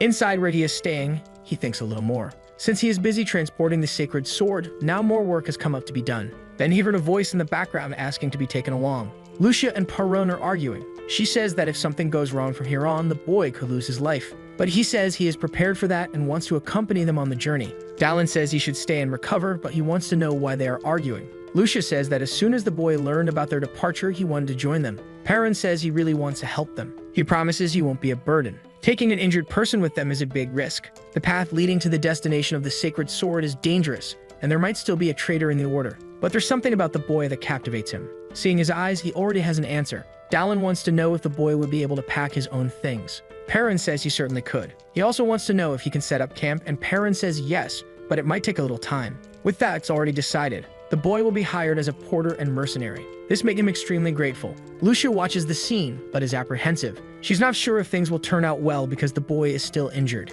But everything will be fine because he brought something that could be useful. He picked it up on the way here. Perun can't believe what he's seeing. What's in his hands is a mandrake. Dallin gave him the plant, and Lucia wants to know how he got it, as she thought they had all been burned. But one of them was lucky and ended up surviving. With that, Dallin says they are leaving that night, and if the boy doesn't want to be a burden, he should eat well and recover quickly. Night has finally reached the city. They follow the path on horseback, and the boy is sleeping. In Lucia's lap, he is sweating a lot. She informs Dallin about this and says they should stop to rest a bit. The boy is too exhausted to continue. Since they have been camping for a while, Dallin decides to stop so they can rest. Lucia says she's glad they are with the boy and didn't expect Dallin to allow this. He says he didn't imagine she had such a poor impression of him. As Dallin requested, she's been teaching him in recent days, and his skills have improved significantly. His moves during an orc attack aren't a coincidence, and she is thinking of getting him to join the Order of Sacred Knights. Sacred Knight Perun, that's a title that sounds very good. As soon as she finished speaking, Dallin felt a strange energy. The same passed through Lucia, who also felt it. Riding his horse forward, he calls for Lucia, who said she also felt the same thing. They continue on their horses and approach a house. There's a smell of blood in the air. Lucia says they should inspect the place first, and he agrees. Leaving the boy leaning against a tree, he hopes he will be fine and safe. They should enter immediately, and the door opens. Inside, they notice it's strong. A woman greets them and calls them visitors. It must have been hard for them to reach there. Her clothes resemble those of a maid. Dallin notices that it's not just the smell of blood in the place. It's the foul smell of blood in the air. It comes from someone who has hunted and consumed dozens of people. The woman asks if it's just the two of them, as she prepares meals based on the number of guests. Dallin says there are 3 and requests 2 rooms and 3 meals. The woman asks them to wait a little longer. He knows she must have deceived many people this way. Every sense in his body tells him this woman is extremely dangerous. Turning to Lucia, he asks if there's anything she needs. Then she says she would like to have her bath prepared before the meal. Dallin tells her to go up first. He will follow with Perun. He glances at her discreetly. Lucia knows the place is dangerous, but they need to maintain the act. With the meal ready, the woman expects them to enjoy it well. Dallin thanks her for having made the meal. As he breaks the bread, he says he hasn't seen other guests and asks if business is going poorly. But she says there were a few last month and wants to know if he had heard anything on his way there. Dallin eats the bread while thinking. He said he had heard about bodies wandering in a nearby town. Reanimated bodies, she says she has never heard such a crazy story. The boy asks if she is from the Empire, but the woman became defensive. He says he is from the Empire and that she has the same accent as he does. Then she says she grew up there but hasn't returned to her homeland in 10 years. Hearing this, he was surprised that she still kept her accent. Because he's disappeared a year after leaving, he wants to know how she has maintained hers. A silence filled the room completely. Dallin was pleased with the boy's cleverness. This was an excellent excuse to let his axe sing. As he stands up, some men suddenly appear. Injured, they mumble that there was a monster there. Dallin knows that Lucia is upstairs. He asked the men if the monster is a sacred knight. Drying herself, she said they tried to attack her as soon as she entered the bath. This is definitely something serious. Looking at the woman, Dallin ordered her to start explaining quickly. Smiling, she said she would have consumed him calmly, but she can't do that anymore. Chanting an incantation, a detestable aura filled the place. Then undead began to reveal themselves in the room. The reanimated bodies were now there. Indeed, this is the work of a necromancer. Perun defends himself from the bodies using his sword, but after cutting one of them, he was surprised by the result. Even without half its head, the body kept advancing. The woman says they are already dead and can no longer die because of that. Once they are exhausted, she will eat them and suggests they surrender obediently. Cutting one of the zombies, Dallin says she is right, the dead cannot die. But there are other ways to stop them. The dagger he received is a spell nullifier, and it can end the undead. Wielding it, he advances toward the bodies. Dallin is determined to make sure those bodies don't move anymore. His first strike is powerful. The necromancer cannot believe what she is seeing. Her spell had been completely destroyed. Against incantations and spells, it is necessary to use the right weapon. This dagger destroys most magic with just simple contact, and even small cuts from this dagger can produce a fatal curse on the sorcerer. Meanwhile, Perun tries to defend himself from a zombie. Lucia realizes the boy is in danger. She asks him to hold on a little longer because she's coming to save him. But he tells her not to worry because he can handle it. The skeleton keeps getting closer. Before he could do anything, the body loses the light in its eyes and falls inert on the boy, who was disgusted. Even Lucia didn't understand and wonders if the necromancer had died. Now the boy asks for Lucia's help and she goes to his aid. Wounded, the necromancer wants to know how her spell was destroyed so easily, but she wasn't in the mood to hear the answer because she could provide them immediately. But once again, the black dagger comes into play. More wounds appear on the necromancer's body. As she agonizes, Dallin wants to know if she ordered sacrifices for the immortal demon, or if she had another plan in mind. It was good for her to speak quickly because he still had the patience to listen to her. Her cannibalism was just a degenerate pastime, definitely a lunatic. Lucia yells at him, saying they still have problems. They went down to the basement and found people tied up. Upon finding them, people told them more things. The immortal demon had already broken free from its seal. Hearing this, he ordered her to rest because they would leave in the morning. He needs to step out for a bit, and Lucia wants to know where the mercenary is going. Without hesitation, he says he is going to capture the immortal demon. She doesn't understand what he said because it is very risky and the demon cannot die. Faced with this, she wants to accompany him on this mission. However, he asks her not to worry about him because he has a plan. Besides, Dallin didn't mention anything about killing him. With the corrupted relic in hand, he repeated that he was going to capture him. 300 years ago, an entity ravaged the world with fear and destruction. This is the immortal demon who was fought by the sacred knights. However, their efforts were in vain due to his immortality. What they could do in the face of calamity was to use divine power to seal him. That's what the game said, and the cave he's heading to is the place where the demon was sealed. At the entrance of the cave, cultists are gathering to commit atrocities. One of them complains about the slow pace. One person asks for permission from the pagan priest. However, he orders them not to delay anymore and to enter the cave immediately. The young man wants to spare his daughter and have her sent back. Slapping the young man, the priest says none of them are in a position to ask for anything, and that this arrogant one would be more useful dead. As he prepares to strike the man, saying the same will be done to his daughter, a furious axe flies toward the cowardly clown. Before he could continue oppressing that family, his head became the new home for the axe. With one clown down, the others want to know who did it, because as soon as they caught him, he would be destroyed. Dallin was already stepping forward to claim responsibility. Another fool is now under attack. One tries to warn that there are enemies, but his throat receives a fatal cut. Dallin continues to use his dagger to slice through the fools. The family watches the violence unfold as the cultists scream in pain and horror. After the action ends, he thanks the mercenary. However, one of the corpse's eyes opens mysteriously. Their bodies begin to rise from the ground. That is the work of one of them, who is also a necromancer. Dallin wants to know where this clown came from since he hadn't seen him before. The necromancer orders the bodies to attack the mercenary. With little patience, Dallin uses his combat skills to finish them off. Stiven, the bodies are flying through the air like crash test dummies. There wasn't much the necromancer could do now. Dallin threw his dagger at him.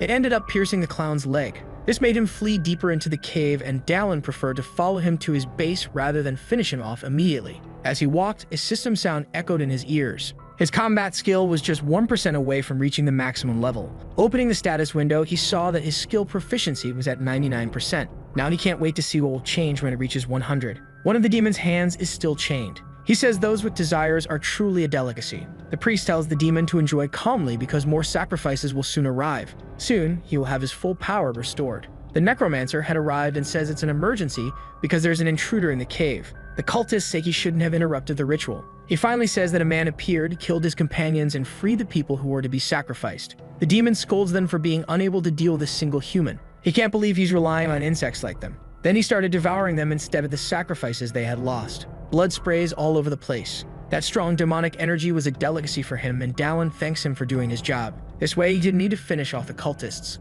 Looking at him, the demon realizes that this is the one who attacked his cave. He sees that there is a sacred sword on his back. But this man is not a sacred knight. Either way, it doesn't matter anymore. Breaking his chains, he says Dallin should consider this an honor, because he's about to witness the power of the immortal demon. Faced with this, the sacred sword begins to glow with blue lightning. In a single movement, he defends against the attack. The demon is impressed that this human is capable of using territory. Now he's going to show him something special, and Dallin remains focused. The curse of the death mist, which melts everything it touches. Even so, the more he observes Dallin, the more impressed he becomes. Dallin used his ability to prevent curses. The demon doesn't know how the human uses an elven seal, but that only works against minor curses. Now Dallin realizes he's in trouble, and one of the demon's tentacles hits him hard. Thinking he had incapacitated him, the demon wants to know what the mercenary will do, since he had dropped the sacred sword. Thanks to his regeneration, he gets back up and wishes he had a barrier to protect him from the curse. The demon says he will curse him until he dies, while Dallin thinks of a more powerful barrier. Then he used his combat skill again. That made something sudden happen. His proficiency had reached 100%, and the skill could now be used with territory. The mercenary paused for a moment. The demon wants to know if he had given up on fighting. The combat skill involves wearing armor, and he thinks of using territory as if it were his armor. Waiting for a reaction, the demon says he's bored, and decided he would burn him until only his bones remained. A massive beam of flames heads toward him, but Dallin doesn't even react. Flames really are a good idea. He's going to create his own armor, using the power of territory. Concentrating his mana, Dallin begins to emit a bluish glow. Chanting a spell, a huge explosion of fire erupts. The one watching in disbelief is the immortal demon. That new appearance of his is something the demon has never seen before, and he doesn't know how it happened. Dallin wants to know if the demon is done being impressed, because if it's over, it's time to get ready for a beating he won't be able to endure. The immortal demon does not know how to describe this transformation, but it doesn't really matter. From now on, the creature will move using subspace. The creature wants to take advantage of the moment to lower the hero's guard, but before it can finish its sentence, the monster takes an extremely fast and powerful punch. Armin doesn't even have time to react to the hit. Dallin follows up with a combo of punch after punch. The monster keeps getting beaten without pause, trying to understand where this bastard got such enormous power. With no break between the punches, the demon tries to find an opening. What the demon doesn't understand is when the protagonist became so strong. Dallin lands a charged punch right in the middle of the creature's face, slamming it into the ground. Then the final blow triggers an explosion. Without slowing down, the hero continues smashing the demon's face into the concrete with relentless punches. Armin, now in a smaller form, begs him to stop. Of course, Dallin knew his master's escape pattern. He suffered a lot in the game because of it.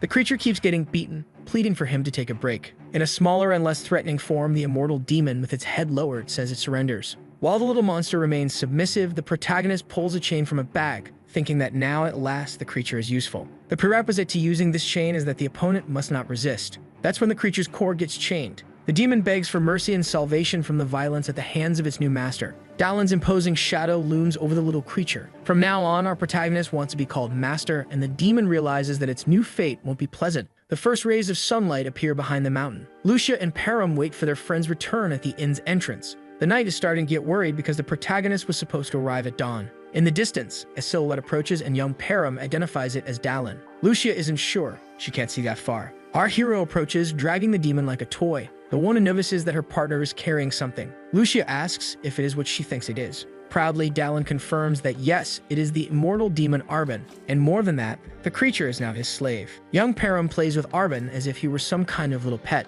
Lucia asks the protagonist how he managed to capture the demon, since this is a method that not even the Holy Knights thought of, which is why they sealed Arbin instead. Dallin asks if it's true that the Knights sealed the creature 300 years ago during the demon's subjugation. Hallman's chain was lost about 100 years before that during the Vampire Wars. So the Knights did not have this sacred relic available to do what he did. Lucia finds it amusing how extensive the hero's knowledge is, especially compared to the image she usually has of Dallin, which makes the protagonist curious about how she sees him. Param stops biting the monster because he spots something. The young man announces that they have arrived at the Noria Kingdom's checkpoint. At the city's entrance, there is a heavy flow of carriages and travelers. Param is impressed by how many people are there. The young man comments that the rumors are true. The guards have intensified inspections and now they even check luggage. And the hero feels that things will get complicated when they discover he is carrying gold coins. Dallin calls the demon Arbin. The protagonist asks how subspace works, and the creature explains that it has been out of mana since being defeated, so it can only activate this magic through its mouth. But before Arbin can finish its sentence,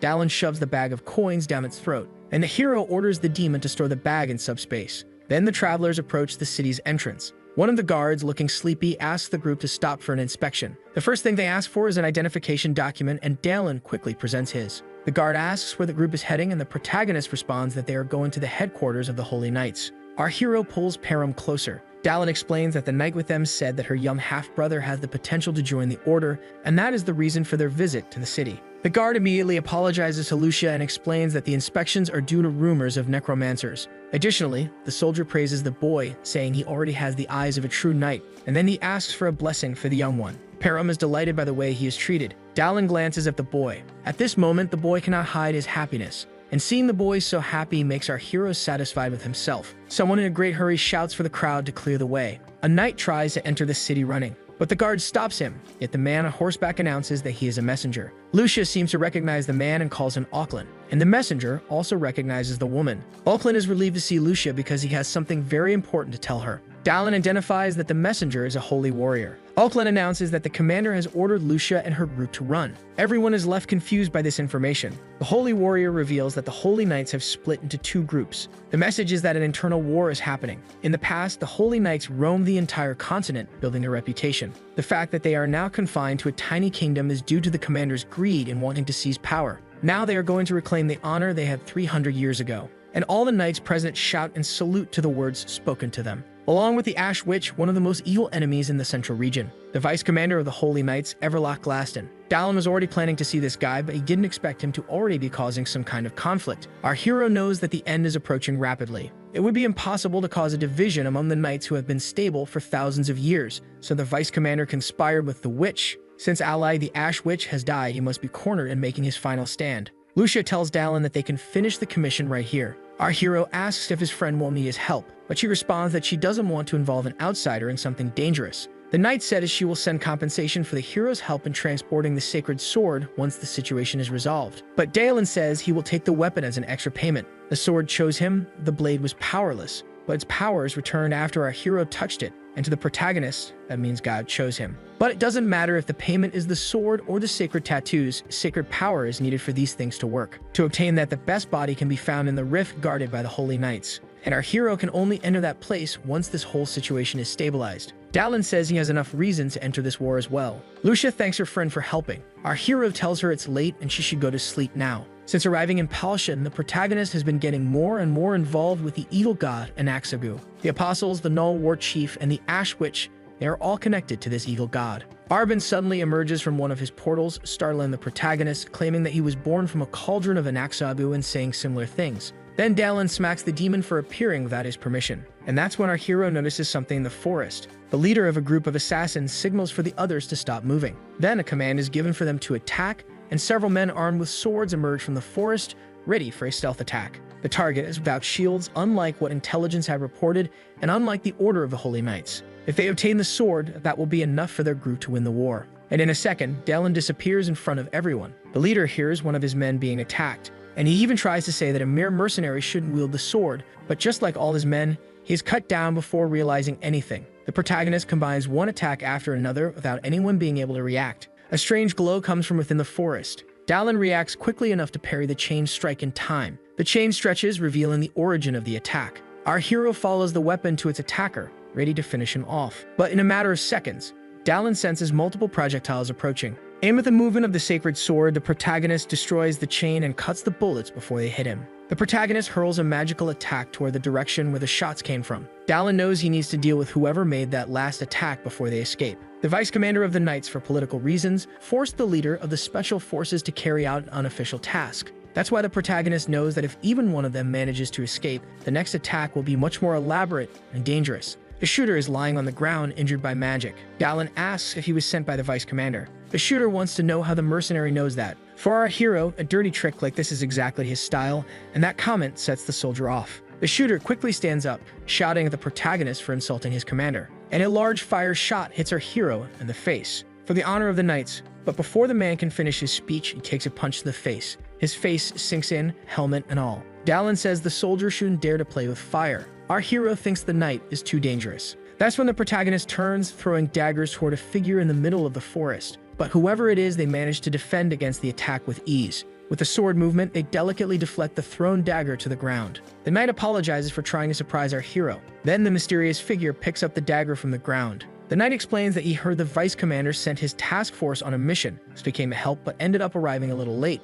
Dallin accepts his dagger back and says the man arrived just in time. The warrior greets our hero as the man chosen by God, and the protagonist accepts and politely greets him back. Commander of the Holy Knights, Edgar Lionheart. Lucia feels a sharp pain. The knight attacks one of the invaders with only a dagger and ends up getting wounded in the process. Edgar always warned Lucia that she gets careless when she has the advantage. Param, excited, asks if it's true that the man before him is who he claims to be, the one with the ability to see the future, the leader of the Holy Knights known as the Guide. Edgar confirms that it is indeed him, but unfortunately, he does not have the power to see everything that happens in the future. The gift given by the God of War allows him to have revelations of the future, and that is the reason the Holy Knights have been able to withstand the many attacks on their order. The power to foresee battles beyond time, but as the Lionheart himself said, is not perfect. So much so that the revolt of his vice commander was not prevented. Lucia asks Edgar if he knew where they were heading. The commander says that God showed him when she crossed the border of the kingdom of Noria. A holy knight, a young swordsman, and the one who left his hometown and became a wanderer. Param is thrilled to be called a swordsman. To Dallin, it is no coincidence that the commander has seen a swordsman without an arm and missing one eye. Now the headquarters of the Holy Knights. Edgar says they need to engrave the sacred tattoo and also deal with the matter of the sword. For the commander, if Dallin is really going to help in this war, then he must learn about the plan as soon as possible. The protagonist asks if he will go alone, but Edgar says that Lucia will continue accompanying him. But the mage elder interrupts the conversation because he is very surprised to see his old friend. The old mage laughs, astonished to see a familiar face in such a distant place. Beside Elder, a young man also welcomes our hero. He says that since the last time they were together, things have changed a lot and he has become much stronger. Dallin asks Elder what he is doing here. The mage explains that the knight's base is surrounded by mountain barriers. Jangla El Gaiz, the first mage of the tower and one of the first sorcerers born over 1,200 years ago, is the one who created this protective magic. Dallin didn't know that, but Elder is here to learn how to create these barriers. Changing the subject, the mage wants to know if our protagonist has found a master. Elder can see that our hero has grown a lot since the last time they met, and just by looking at his aura, the mage already feels encouraged. The doors to the meeting hall open. Lucia apologizes for the delay because Param was joining the knights. Now that everyone is present, the commander will explain all the details of their situation and the plan. The vice commander and his special troops are launching multiple attacks, and they have even taken the third sanctuary. Last night, one of the vice commander's men was captured and interrogated. It seems that the knights and the special troops have had their minds affected by a brainwashing curse. Lucia doesn't understand how a knight who possesses divine magic could be affected by a curse when their bodies should be protected from such things. Edgar believes that either a witch or a dragon is responsible for this. Dallin wonders if he is referring to the dragon in the rift and whether that means the creature already has enough power to interfere with the world. The commander believes that to break this curse, they need to enter the ruins underground. Elder wants to know if this is the map of the ancient ruins of the Sandstorm dynasty, and the commander confirms that he is correct. This is a secret map. Based on his army's own intelligence, the source of the curse lies in the deepest part of the ruins. If they use the underground tunnels, they can approach without clashing with the defense forces. Edgar will be the one to gather the troops and distract the enemy army. The vice commander orders his men to advance into battle. Everlock wants his men focused on defending the region. The commander continues explaining the plan, saying that the rest of the group will destroy the source of the curse. Inside these tunnels, Dallin recalls the old days. The protagonist would like to take this opportunity to retrieve his body. These ruins are where immortal demons grow stronger, and it would be a waste to use the creature only as a subspace storage bag. Our hero will be looking for a chance to slip away from the group for a moment. The twins who have the map seem a bit lost, unsure if this is the correct path that connects to the right rooms. Dallin and Lucia grow genuinely concerned, wondering if they can trust these two. One of the brothers says that in the deeper sections there are fewer collapses than in the outer areas, although his uncle also thought that before he disappeared. Dallin is relieved that the sections they are in seem safe, and perhaps the others will be too. Arben suddenly emerges from one of his portals, curious since these ruins are famous for their traps, but so far they haven't seen any.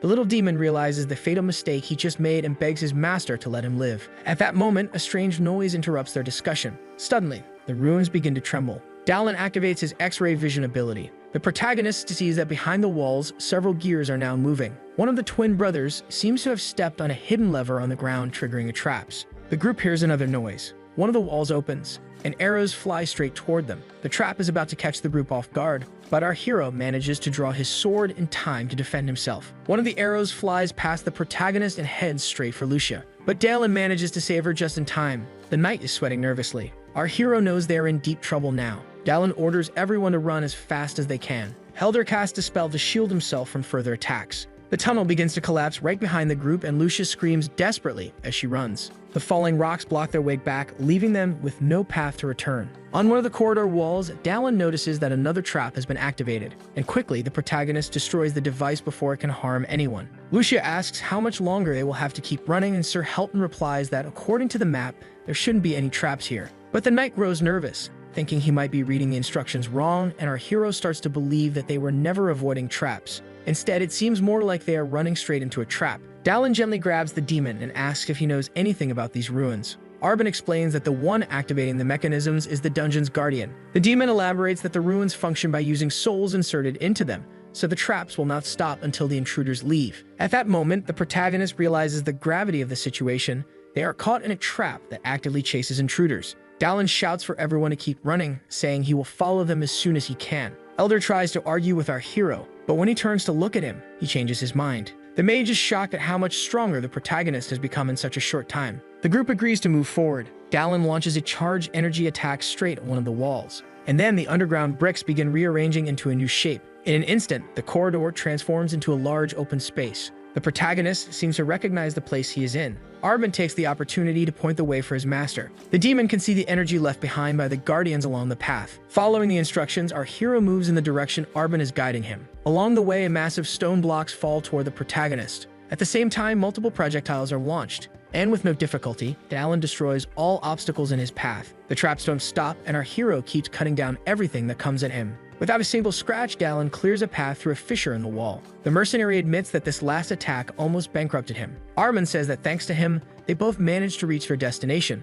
The protagonist stands before the king's tomb. Dallin opens the door and a green gas is released. The skill curse preservation seal is activated. Apparently, this is the energy causing the curses. A massive presence inside the tomb accuses the protagonist of being an intruder. The guardian of the king and the ruins states that our hero is interrupting his master's slumber, and for that, he must pay with his life. The skeleton casts a spell, ordering the intruders to be sent into an eternal, painful sleep. What the necromancer quickly realizes is that the protagonist is completely fine even after taking the attack. With his anti-curse skill activated and the dragon's regeneration, Dallin is able to resist, even though the guardian's attacks are stronger than he expected. For our hero, he either succumbs to the curse or he cuts the skeleton in two. The guardian challenges whether the hero's protection seal can withstand an even stronger curse. Dallin leaps toward his enemy. He must end this fight quickly. The skeleton's staff activates the spell just before being struck, and Arben suddenly emerges from one of his portals, delighted. The protagonist believes there is no way to escape this time, but the demon begins devouring the curse.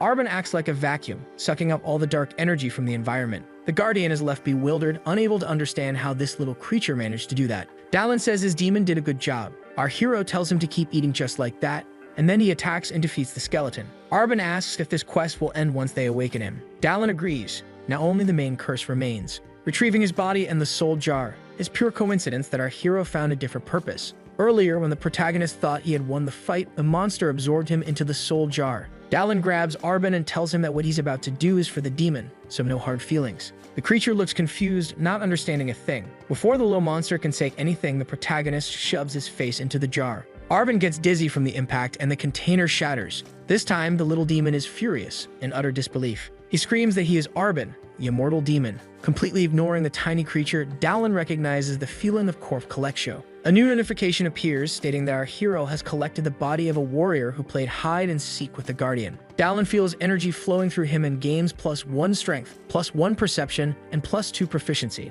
A new skill unlocks and our hero acquires the sword Rare Donara's B. An item in the form of a compass also appears. The protagonist gets excited about the item called Explorer's Eye Fragment. In the menu, the protagonist is now at level 14, and the new items are available for him to use. The new weapon has a B rank classification, categorized as mythical. But the compass is definitely what he needs most in this situation. With the Explorer's Eye Fragment, the user only needs to focus on their target in their mind, and the compass will point in the right direction. Dallin thinks of Lucia. She has probably already reached the center of the curse. As expected, the arrow points toward where his friends are. While our hero is momentarily distracted, thinking that there will be no more traps in his way, Arbin rises in a new form. Larger than before, the demon threatens the protagonist for all the humiliation he has endured so far. But Dallin ruins his fun with a single strike. The protagonist tells Arbin that if he's done eating, then it's time to go. And the little creature laughs as if it had just been playing the whole time. Just to be sure, Dallin asks the demon if he still has room in his stomach, but the little monster says that he might already be full.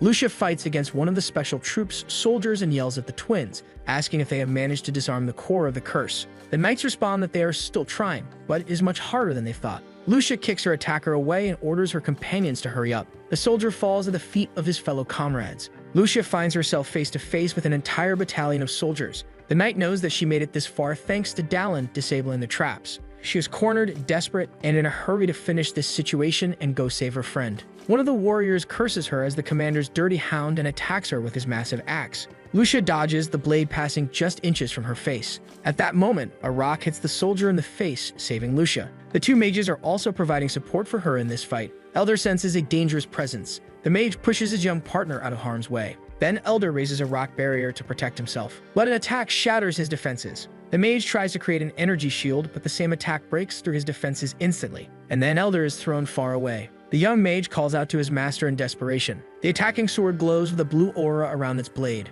Lucia says that Everlock must have been bold to leave the walls under attack and come down to the ruins. The vice commander tells his former comrade that he never taught her to address his superior by name. Lucia dashes toward her opponent like a lightning bolt, but he easily parries her strike. The vice commander's sword holds back the knight's weapon without much effort. Lucio wants to end this once and for all. She launches a flurry of consecutive attacks against the traitor, but the vice commander manages to repel them all. Everlock says he heard that Lucia had to take the life of one of her own comrades and asks if the man was bound by Halman's chain. The knight wants to know how the vice commander knows that. The renegade reveals that the demon was meant to be left alive to grow stronger. Everlock says he had to send a young knight with a sacred sword, and to think that the creature was defeated by a half-trained knight is humiliating. Lucia fills with rage, swearing to terrify the vice commander. Everlock tells her to do her best. The knight charges at the old man like a missile. Between the two warriors, the ground begins to crumble. Suddenly, Arbin and Dallin burst out from underground in a grand entrance. Lucia is overjoyed to see her friend alive. Brother Heston has given up on destroying the core, but the other twin still believes there is a way. The demon floats toward the core like a ballerina. Arbin finds the curse's appearance so beautiful that he is mesmerized. And since that's the case, he eats the core for his master without complaint. At the same moment, the other warriors begin waking up as if coming out of a hangover. Everlock cannot comprehend how the core is already gone and how a mere barbarian is wielding the sacred sword. Arbin collapses on the ground with a full belly. Dallin challenges the old man. Since he's angry, he should come and take the sword back. Everlock is so enraged by the disrespect that he doesn't even notice a tall, hooded figure approaching behind him. This being tells the vice commander that he is pathetic. Even with his newfound powers, he still cannot handle ordinary humans. The figure continues, saying that if Everlock made a pact with the witch, he does not want to have to come and save anyone's miserable life. A draconic hand reaches toward the vice commander, who is trembling with fear, and in a second, Everlock disappears. Lucia orders the stranger to reveal his identity so he can pay for the crime of invading the Holy Knight's territory. But Dallin steps in front of his friend and orders her to stand down. This is someone she cannot fight. A notification appears identifying the stranger as Blue Scales, and the being finds it amusing that mere insects dare to challenge him. Our hero says that he has some abilities he wants to test against a strong enough opponent. The stranger transforms into a dragon and says that he doesn't really understand the ugly language of humans. So our hero promises to explain what's going to happen to him in a way that leaves no doubt. A soldier informs the commander that the opposing forces are collapsing. Suddenly, the enemy army collapses all at once. Edgar orders his men to prioritize treating the wounded. The commander already understands that his friends succeeded in their mission. Edgar remembers having visions of a monster army invading the knight's castle. He is relieved that this will not happen, at least for now. The leader of the knights senses that something is wrong. While the soldiers assist the injured, the commander begins to wonder if it is truly over. Something seems to erupt from underground in an explosion. Someone asks Edgar if they should send the forces, but the commander tells his men to form up against high-ranking monsters. A massive blue dragon emerges from beneath the earth, and a light seems to shine, heading straight toward the dragon. Edgar recognizes that this is the hero chosen by God. Dallin soars toward the monster like a missile. With the sacred sword, the protagonist attacks the creature. A massive blue ray cuts through the dragon and vanishes into the horizon. The enormous creature retaliates with a breath attack, striking our hero in midair. Without support, Dallin plummets in free fall. The protagonist gets closer to the ground, knowing that he has nothing to push off him to jump back into the battle. The dragon taunts the human, telling him to crawl back to the ground where he belongs. And it even calls our hero a worm. A notification appears stating that the jump skill is now 100% ready for use. The protagonist does not know how to jump without having something to push off from. Not wanting to give him any chance, the dragon prepares to launch another attack. Since he has no solid ground to leap from, Dallin decides to use the wind as a springboard. Our hero pushes off the air and leaps back up at high speed, and he lands a punch right on the dragon's chin. The powerful impact knocks the creature unconscious, and the two of them plummet from the skies. The shock upon hitting the ground obliterates everything around them. For a second, the dust rises, making it impossible to see anything. Dallin charges forward at high speed, ready to strike with his sword again. The protagonist is seen only as a blue blur rushing toward the dragon. On the creature's chest, our hero can feel its heartbeat. Dallin delivers the fastest strike he can, but somehow the enormous monster dodges. The dragon proclaims its victory and launches a deadly attack, but our hero blocks it with the sacred sword. The monster cannot comprehend how the swordsman managed to do that. Dallin asks if his opponent is ready for phase 2 of the fight. The dragon quickly takes off, avoiding another attack. With his sword, the protagonist charges up as much energy as possible to unleash his blue slash attack. Numerous magical seals appear all around the dragon. The monster dares the protagonist to try defending against this attack. Multiple magical blasts shoot out from the seals, heading toward Dallin. The monster is confident in its magic, but our hero, with a smile on his face, announces that the timing was perfect. The dragon feels something in its heart. For some reason, the monster's magic has been broken. Edgar states that he only lent a little help so the monster cannot escape. The commander cannot deny that he likes the idea of Dallin gaining the glory and fame of becoming a dragon slayer. A massive magical barrier forms around the entire fortress. The dragon becomes furious at what's happening. As expected from the knight's commander, Dallin remarks, "To our hero, it would be rude to refuse such a well-prepared meal." The protagonist activates his new weapon and hurls a dagger toward the dragon. The blade flies straight into the creature's heart, but for the dragon, this is still not enough to defeat it. The enormous monster charges forward, breathing blue fire from its mouth. The flames are gigantic and rush toward our hero, but Dallin leaps toward the attack. The swordsman attempts to cut through the magical flames with his sword. Our hero exerts all of his strength to withstand the blow. His hands tremble from the immense effort. Dallin screams until the last moment to hold back the attack, and the dragon roars in fury. Then the protagonist manages to deflect the magic. A pillar of light shoots up to the clouds from the impact of the strike, and the slash cuts through the monster's neck. The sky clears, bringing the sun back again. A new notification appears. Dragon Slayer title acquired. The blue-scaled dragon has finally been defeated. Now that the battle is over, the knights are assisting in cleaning up the area and providing support to the wounded. The commander is truly surprised by Dallin, and on top of that, dragon blood now flows through the protagonist, allowing him to regenerate faster. Edgar says that thanks to the hero, they not only won the war, but also captured a dragon. The commander of the knights lowers his head in gratitude to the dragon slayer. Now Edgar orders the first platoon to move the wounded and the rest of the men to follow him. Alone, Dallin thinks that was a close call. He almost lost to the wyvern again, not to mention that our hero wouldn't have been able to use body collection. Now that the protagonist has collected his body, he receives upgrades in strength, proficiency, and mana. And apparently, that's not all. Dallin found another body, one that fell while trying to steal from the Holy Knight's arsenal. By collecting this spirit, he not only gains proficiency, but also unlocks an invisibility cloak. The protagonist is happy that he managed to get another great item. Now for the final step, our hero approaches the dragon. Dallin draws his sword and plunges it into the monster's flesh. The swordsman takes a quick look around before continuing, and he manages to rip out the dragon's heart. Dallin tosses it to Arben and tells him not to lose it under any circumstances. But the demon is slightly offended at being used as a storage bag for a fake lizard heart, and the exhausted protagonist simply tells him to shut up. The elite squad, the traps, and now even the dragon. This is not something a normal person should have to deal with. Once this mission is over, Dallin needs to return to Paljin. Since he only has one body, our hero needs a power that allows him to stop the end even where he is not present. To expand his power, the protagonist might need to talk to Sienna. Dallin hopes that the raven's nest is still in the same place. He misses their alcohol. But for now, it's time to sleep. Our hero is completely exhausted. Everlock wakes up screaming. Alone, he seems either injured or struggling to breathe. The vice commander finds himself alone in some kind of cave. What he doesn't understand is why the dragon sent him to this place. Suddenly, his divine magic begins to falter. Everlock wonders if it's because of the magic he used against the old mage. The renegade finds it strange that the amount of divine energy he can wield has dropped so drastically. Could it be because of the contract with the witch, or maybe it has something to do with Golachab? In truth, there's no point in thinking about this now. What the vice commander needs to do is focus. Then, at that moment, a sinister voice tells Everlock that he is a useless pawn. The voice states that the wyvern fell to save him, and if not for the contract with Anaxagus, none of this would have happened. Everlock is terrified by the person standing before him, the dragoness Cheongrin Tedera Lyalark. But the dragon woman does not appreciate having her name spoken without permission, and an invisible force forces the vice commander to his knees. Cheongrin says that this man not only failed to fulfill his part of the contract, but has now become nothing more than useless baggage. With great effort, Everlock insists that he did fulfill his part of the deal. The commander says that the dragon woman wanted to escape the rift, but he didn't have enough time to acquire the sacred sword. Instead, he brought the key to the barriers, and because of that, it wasn't a complete failure. Cheongrin acknowledges that he did well in that regard. So as a reward, the dragon woman grants Everlock a new power for him to play with as much as he likes.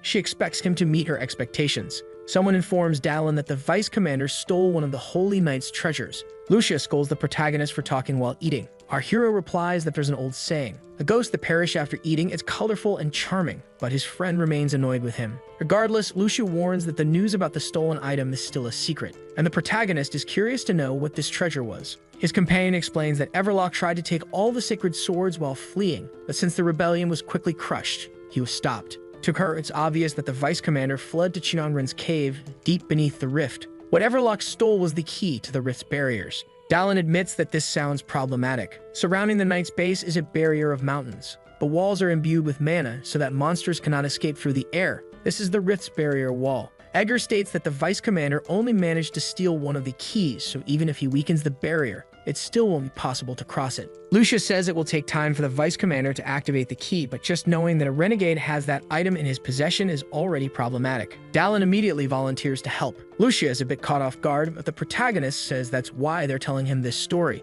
Somewhat embarrassed, she admits that yes, they want the hero's help, and Dallin asks if a team has already been assembled. The commander explains that an inquisitor, along with high-ranking knights, Felver, and Tommy, complete the team. The protagonist reminds them that he is a mercenary. If the price is reasonable, he will do whatever they need. Lucia then asks what the price of a dragon slayer is. To track Everlock, they will need to venture into the depths of the rift, which is the same as walking into the mouth of a monster. The hero then wants to make a few suggestions since they are in a difficult situation. Dallin has 3 requests to make. The protagonist holds the compass, knowing that the vice commander is hiding within the rift. Without even realizing it, the sacred tattoos are completed. Dallin thanks the commander. He has been very helpful. Edgar says that it's the protagonist who has been putting in the hard work. Normally, it takes a week of rest to heal a tattoo on the skin, but the mercenary got 3 done in 1 week. The markings will assimilate into the skin in a few days. Now all Dallin can do is rest. The protagonist received 2 sacred tattoos as payment for the last mission, and 1 more for what's to come. However, the dragon blood in his body is trying to regenerate the wounds caused by the markings,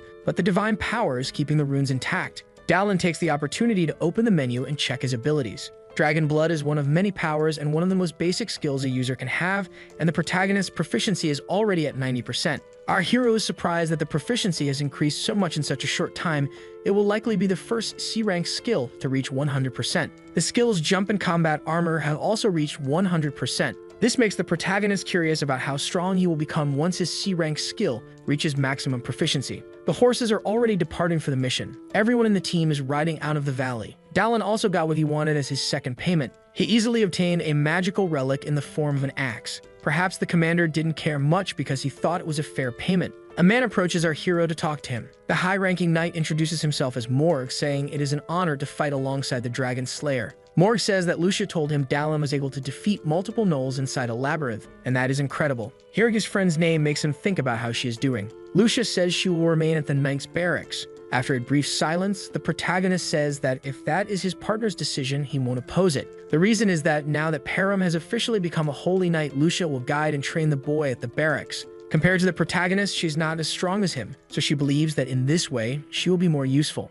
Dallin tells Morg that he wasn't alone. Lucia was with him. And the knight says he is excited to see the young woman grow and evolve one day. The soldier eagerly recounts how the protagonist conquered the labyrinth, and for our hero, all this enthusiasm reminds him of someone. That someone is Elder. However, the mage has been much quieter than usual ever since the battle for the sanctuary ended. Morg, still full of energy, tells Dallin to pay attention because he's not done talking yet. And the knight continues rambling on, and our hero wonders if he will have to endure this for the entire journey. Inside the rift, the third supply fortress, Morg announces that this is the last stop. After this, it will reach Estra Fortress in 2 days. The deeper they go into the rift, the more the environment turns into a labyrinth. The river that flows through the territory forms a boundary dividing the land of humans and monsters. Estra Fortress was built around the river and is the largest defense base after the headquarters. To reach this fortress, they must pass through 3 supply outposts along the way. Morg explains that after arriving in Estra, they will keep moving without stopping, so they will conduct a full analysis of the plan. The place believed to be Everlock's hiding spot is beyond the river in the Demon Valley,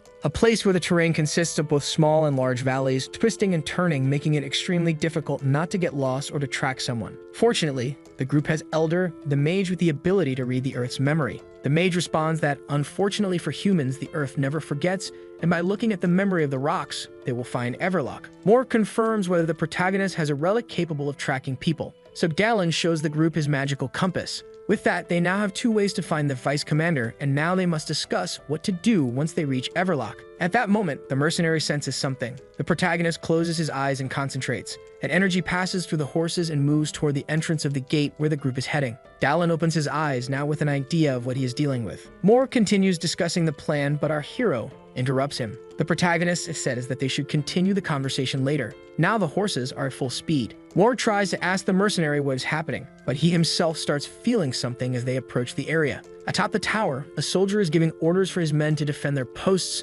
and at that moment, he spots the knight approaching. The soldier recognizes who is coming, so the leader gives new orders to open the gates for the Dragon Slayers group. The same soldier receives the group, saying that they have been expecting them. He apologizes for not giving them a proper welcome, but the situation is urgent. Morg requests a status report, and the leader explains what is happening. From the wall, the entire group sees the situation with their own eyes. Enemy banners flutter in the wind. The protagonist knows that they represent Cheongrin. An army of thousands of gnolls is advancing for war. Thousands of creatures charge toward the walls. The captain orders the archers to prepare their arrows. Then the army fires upon the monsters. The gnolls reach the walls, ropes and grappling hooks in hand. One of the hooks latches onto the edge of the wall. Quickly, one of the monsters climbs up, ready to attack. But at the last second, the captain is saved. Dallin and the others in the group join the battle. If Cheongrin's army has reached the supply post, it means Estra Fortress has already fallen. This garrison is only a supply station. It doesn't have enough people to hold the defense, meaning it's only a matter of time before it falls. In that case, Dallin must quickly secure command and defeat the Gnoll army. The protagonist calls out to Morg. Then the Dragon Slayer announces that he is leaving this place in his partner's hands. Before the knight can respond, the hero leaps off the wall, and Morg shouts after him. Dallin activates his jump skill and practically walks through the air. The mercenary stops midair right above the monster army. To reduce the number of enemies, he needs to cast a large-scale spell. With the Sacred Sword, Dallin charges up a massive magical attack. And this is the last thing one of the gnolls sees. Activating the skill, Hegelia's Fire Rain, C-Class. A rain of fire meteors descends from the sky onto the creatures. The monsters can do nothing but scream in terror. Among the fireballs, a blue light can also be seen falling. Dallin lands with his sword buried in the ground, ready to finish the creatures. With a powerful swing of the sacred blade, the protagonist sends a wave of energy toward the gnolls. The protagonist predicts that someone he is expecting will soon appear, and at that moment, the monster commander lands in front of the protagonist. The two stare at each other, neither showing fear. Determined to end the battle quickly, Dallin continues sending creatures flying with his sword. Morg is astonished by the power of the Dragon Slayer, but this moment of distraction allows one of the gnolls to attack him. The knight doesn't even realize that he is about to leave this world, and by some miracle, a rock erupts from the ground, saving Morg's life. The knight expresses his gratitude for being saved. Thanks to Elder Felver, he is still alive. Kami warns his master that more monsters are coming and that he will handle them. The young mage casts a spell that launches a pillar toward a tower, and just in time it strikes one of the gnolls who is scaling the walls. Elder knows that the number of attacking monsters is overwhelming. The worst part is that the territory they must defend is too wide, but they cannot give up now. Dallin is also giving it his all so they can win.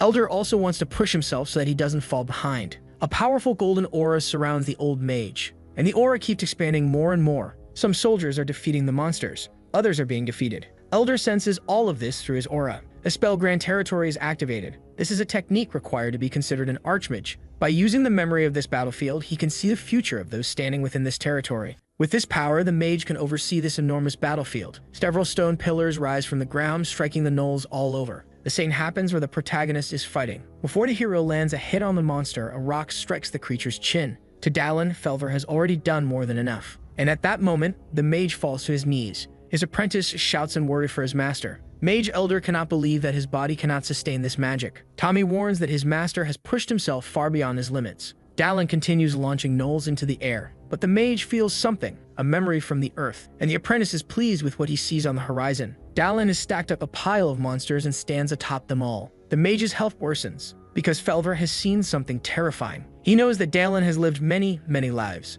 The Inquisitor Pidna states that the Order must continue its activities in the region. Another member of the Order says that their priority right now is to recover the barrier key. Pidna comments that the Gnoll army came from inside the rift, which has a clear meaning. Astra Fortress has fallen into the hands of the enemy. For Pidna, rather than continuing the hunt, the Order should gather the remaining supplies and soldiers and return to headquarters. But Domer doesn't like what the Inquisitor is saying. Perhaps their victory in yesterday's battle was God telling them to continue the operation. Pidna, on the other hand, believes it might be the Lord telling them to prepare for an even greater fight. The Inquisitor continues, stating that there is no guarantee the Gnoll army has been completely defeated, and this is dangerous. The base leader suggests a vote. Whoever is in favor of continuing the mission should raise their hand. The protagonist is the first to lift his hand, but before that, he wants to give his opinion. Even if no one else wants to go, the hero will continue alone. At first, only 2 other people raise their hands. 2 days later, near Astra Fortress, Morb sees smoke at the end of the road and believes this is not a good sign. All the horses begin galloping toward the fortress.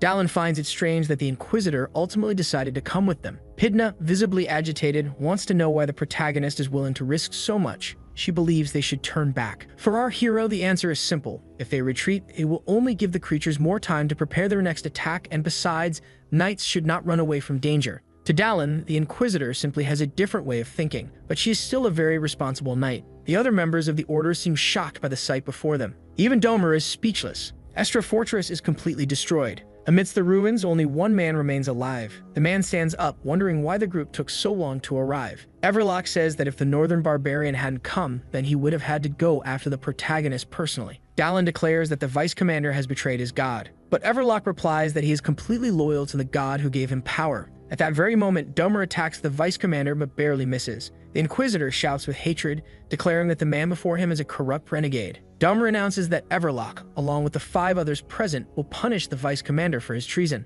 But the renegade doesn't even take the warning seriously. He doesn't want to waste time on pawns. When Everlock was corrupted, he was granted power by the evil god Laplam. The fortress itself was also corrupted by the knight, giving the Vice Commander 3 possible moves. He could turn the base into a stronghold led by dragons or open a portal to hell. Astra could also serve as a phantasmal palace. Everlock states that he has already begun transforming this terror into a ghostly palace, and that there is nothing anyone can do to stop the power of the evil god. Dallin immediately grows tense, thinking he might not be able to stop it in time. But before the renegade can complete the ritual, a rock strikes him. The Vice Commander doesn't understand how he was hit, considering he used magic to distort space and create distance. Perhaps Mage Elder is forcing the earth to be pulled even from the distorted space. Dallin takes advantage of the moment to throw his dagger. The blade strikes, breaking the renegade's defense. That single moment is enough for the protagonist to close in an attack. The sword lands a direct hit on the barrier, and the protagonist manages to pierce through it. Finally, the hero has entered the other realm. Now the protagonist is in the domain of the evil god, Hell. Crossing through the space lies Lipolim's, the Palace of Phantoms.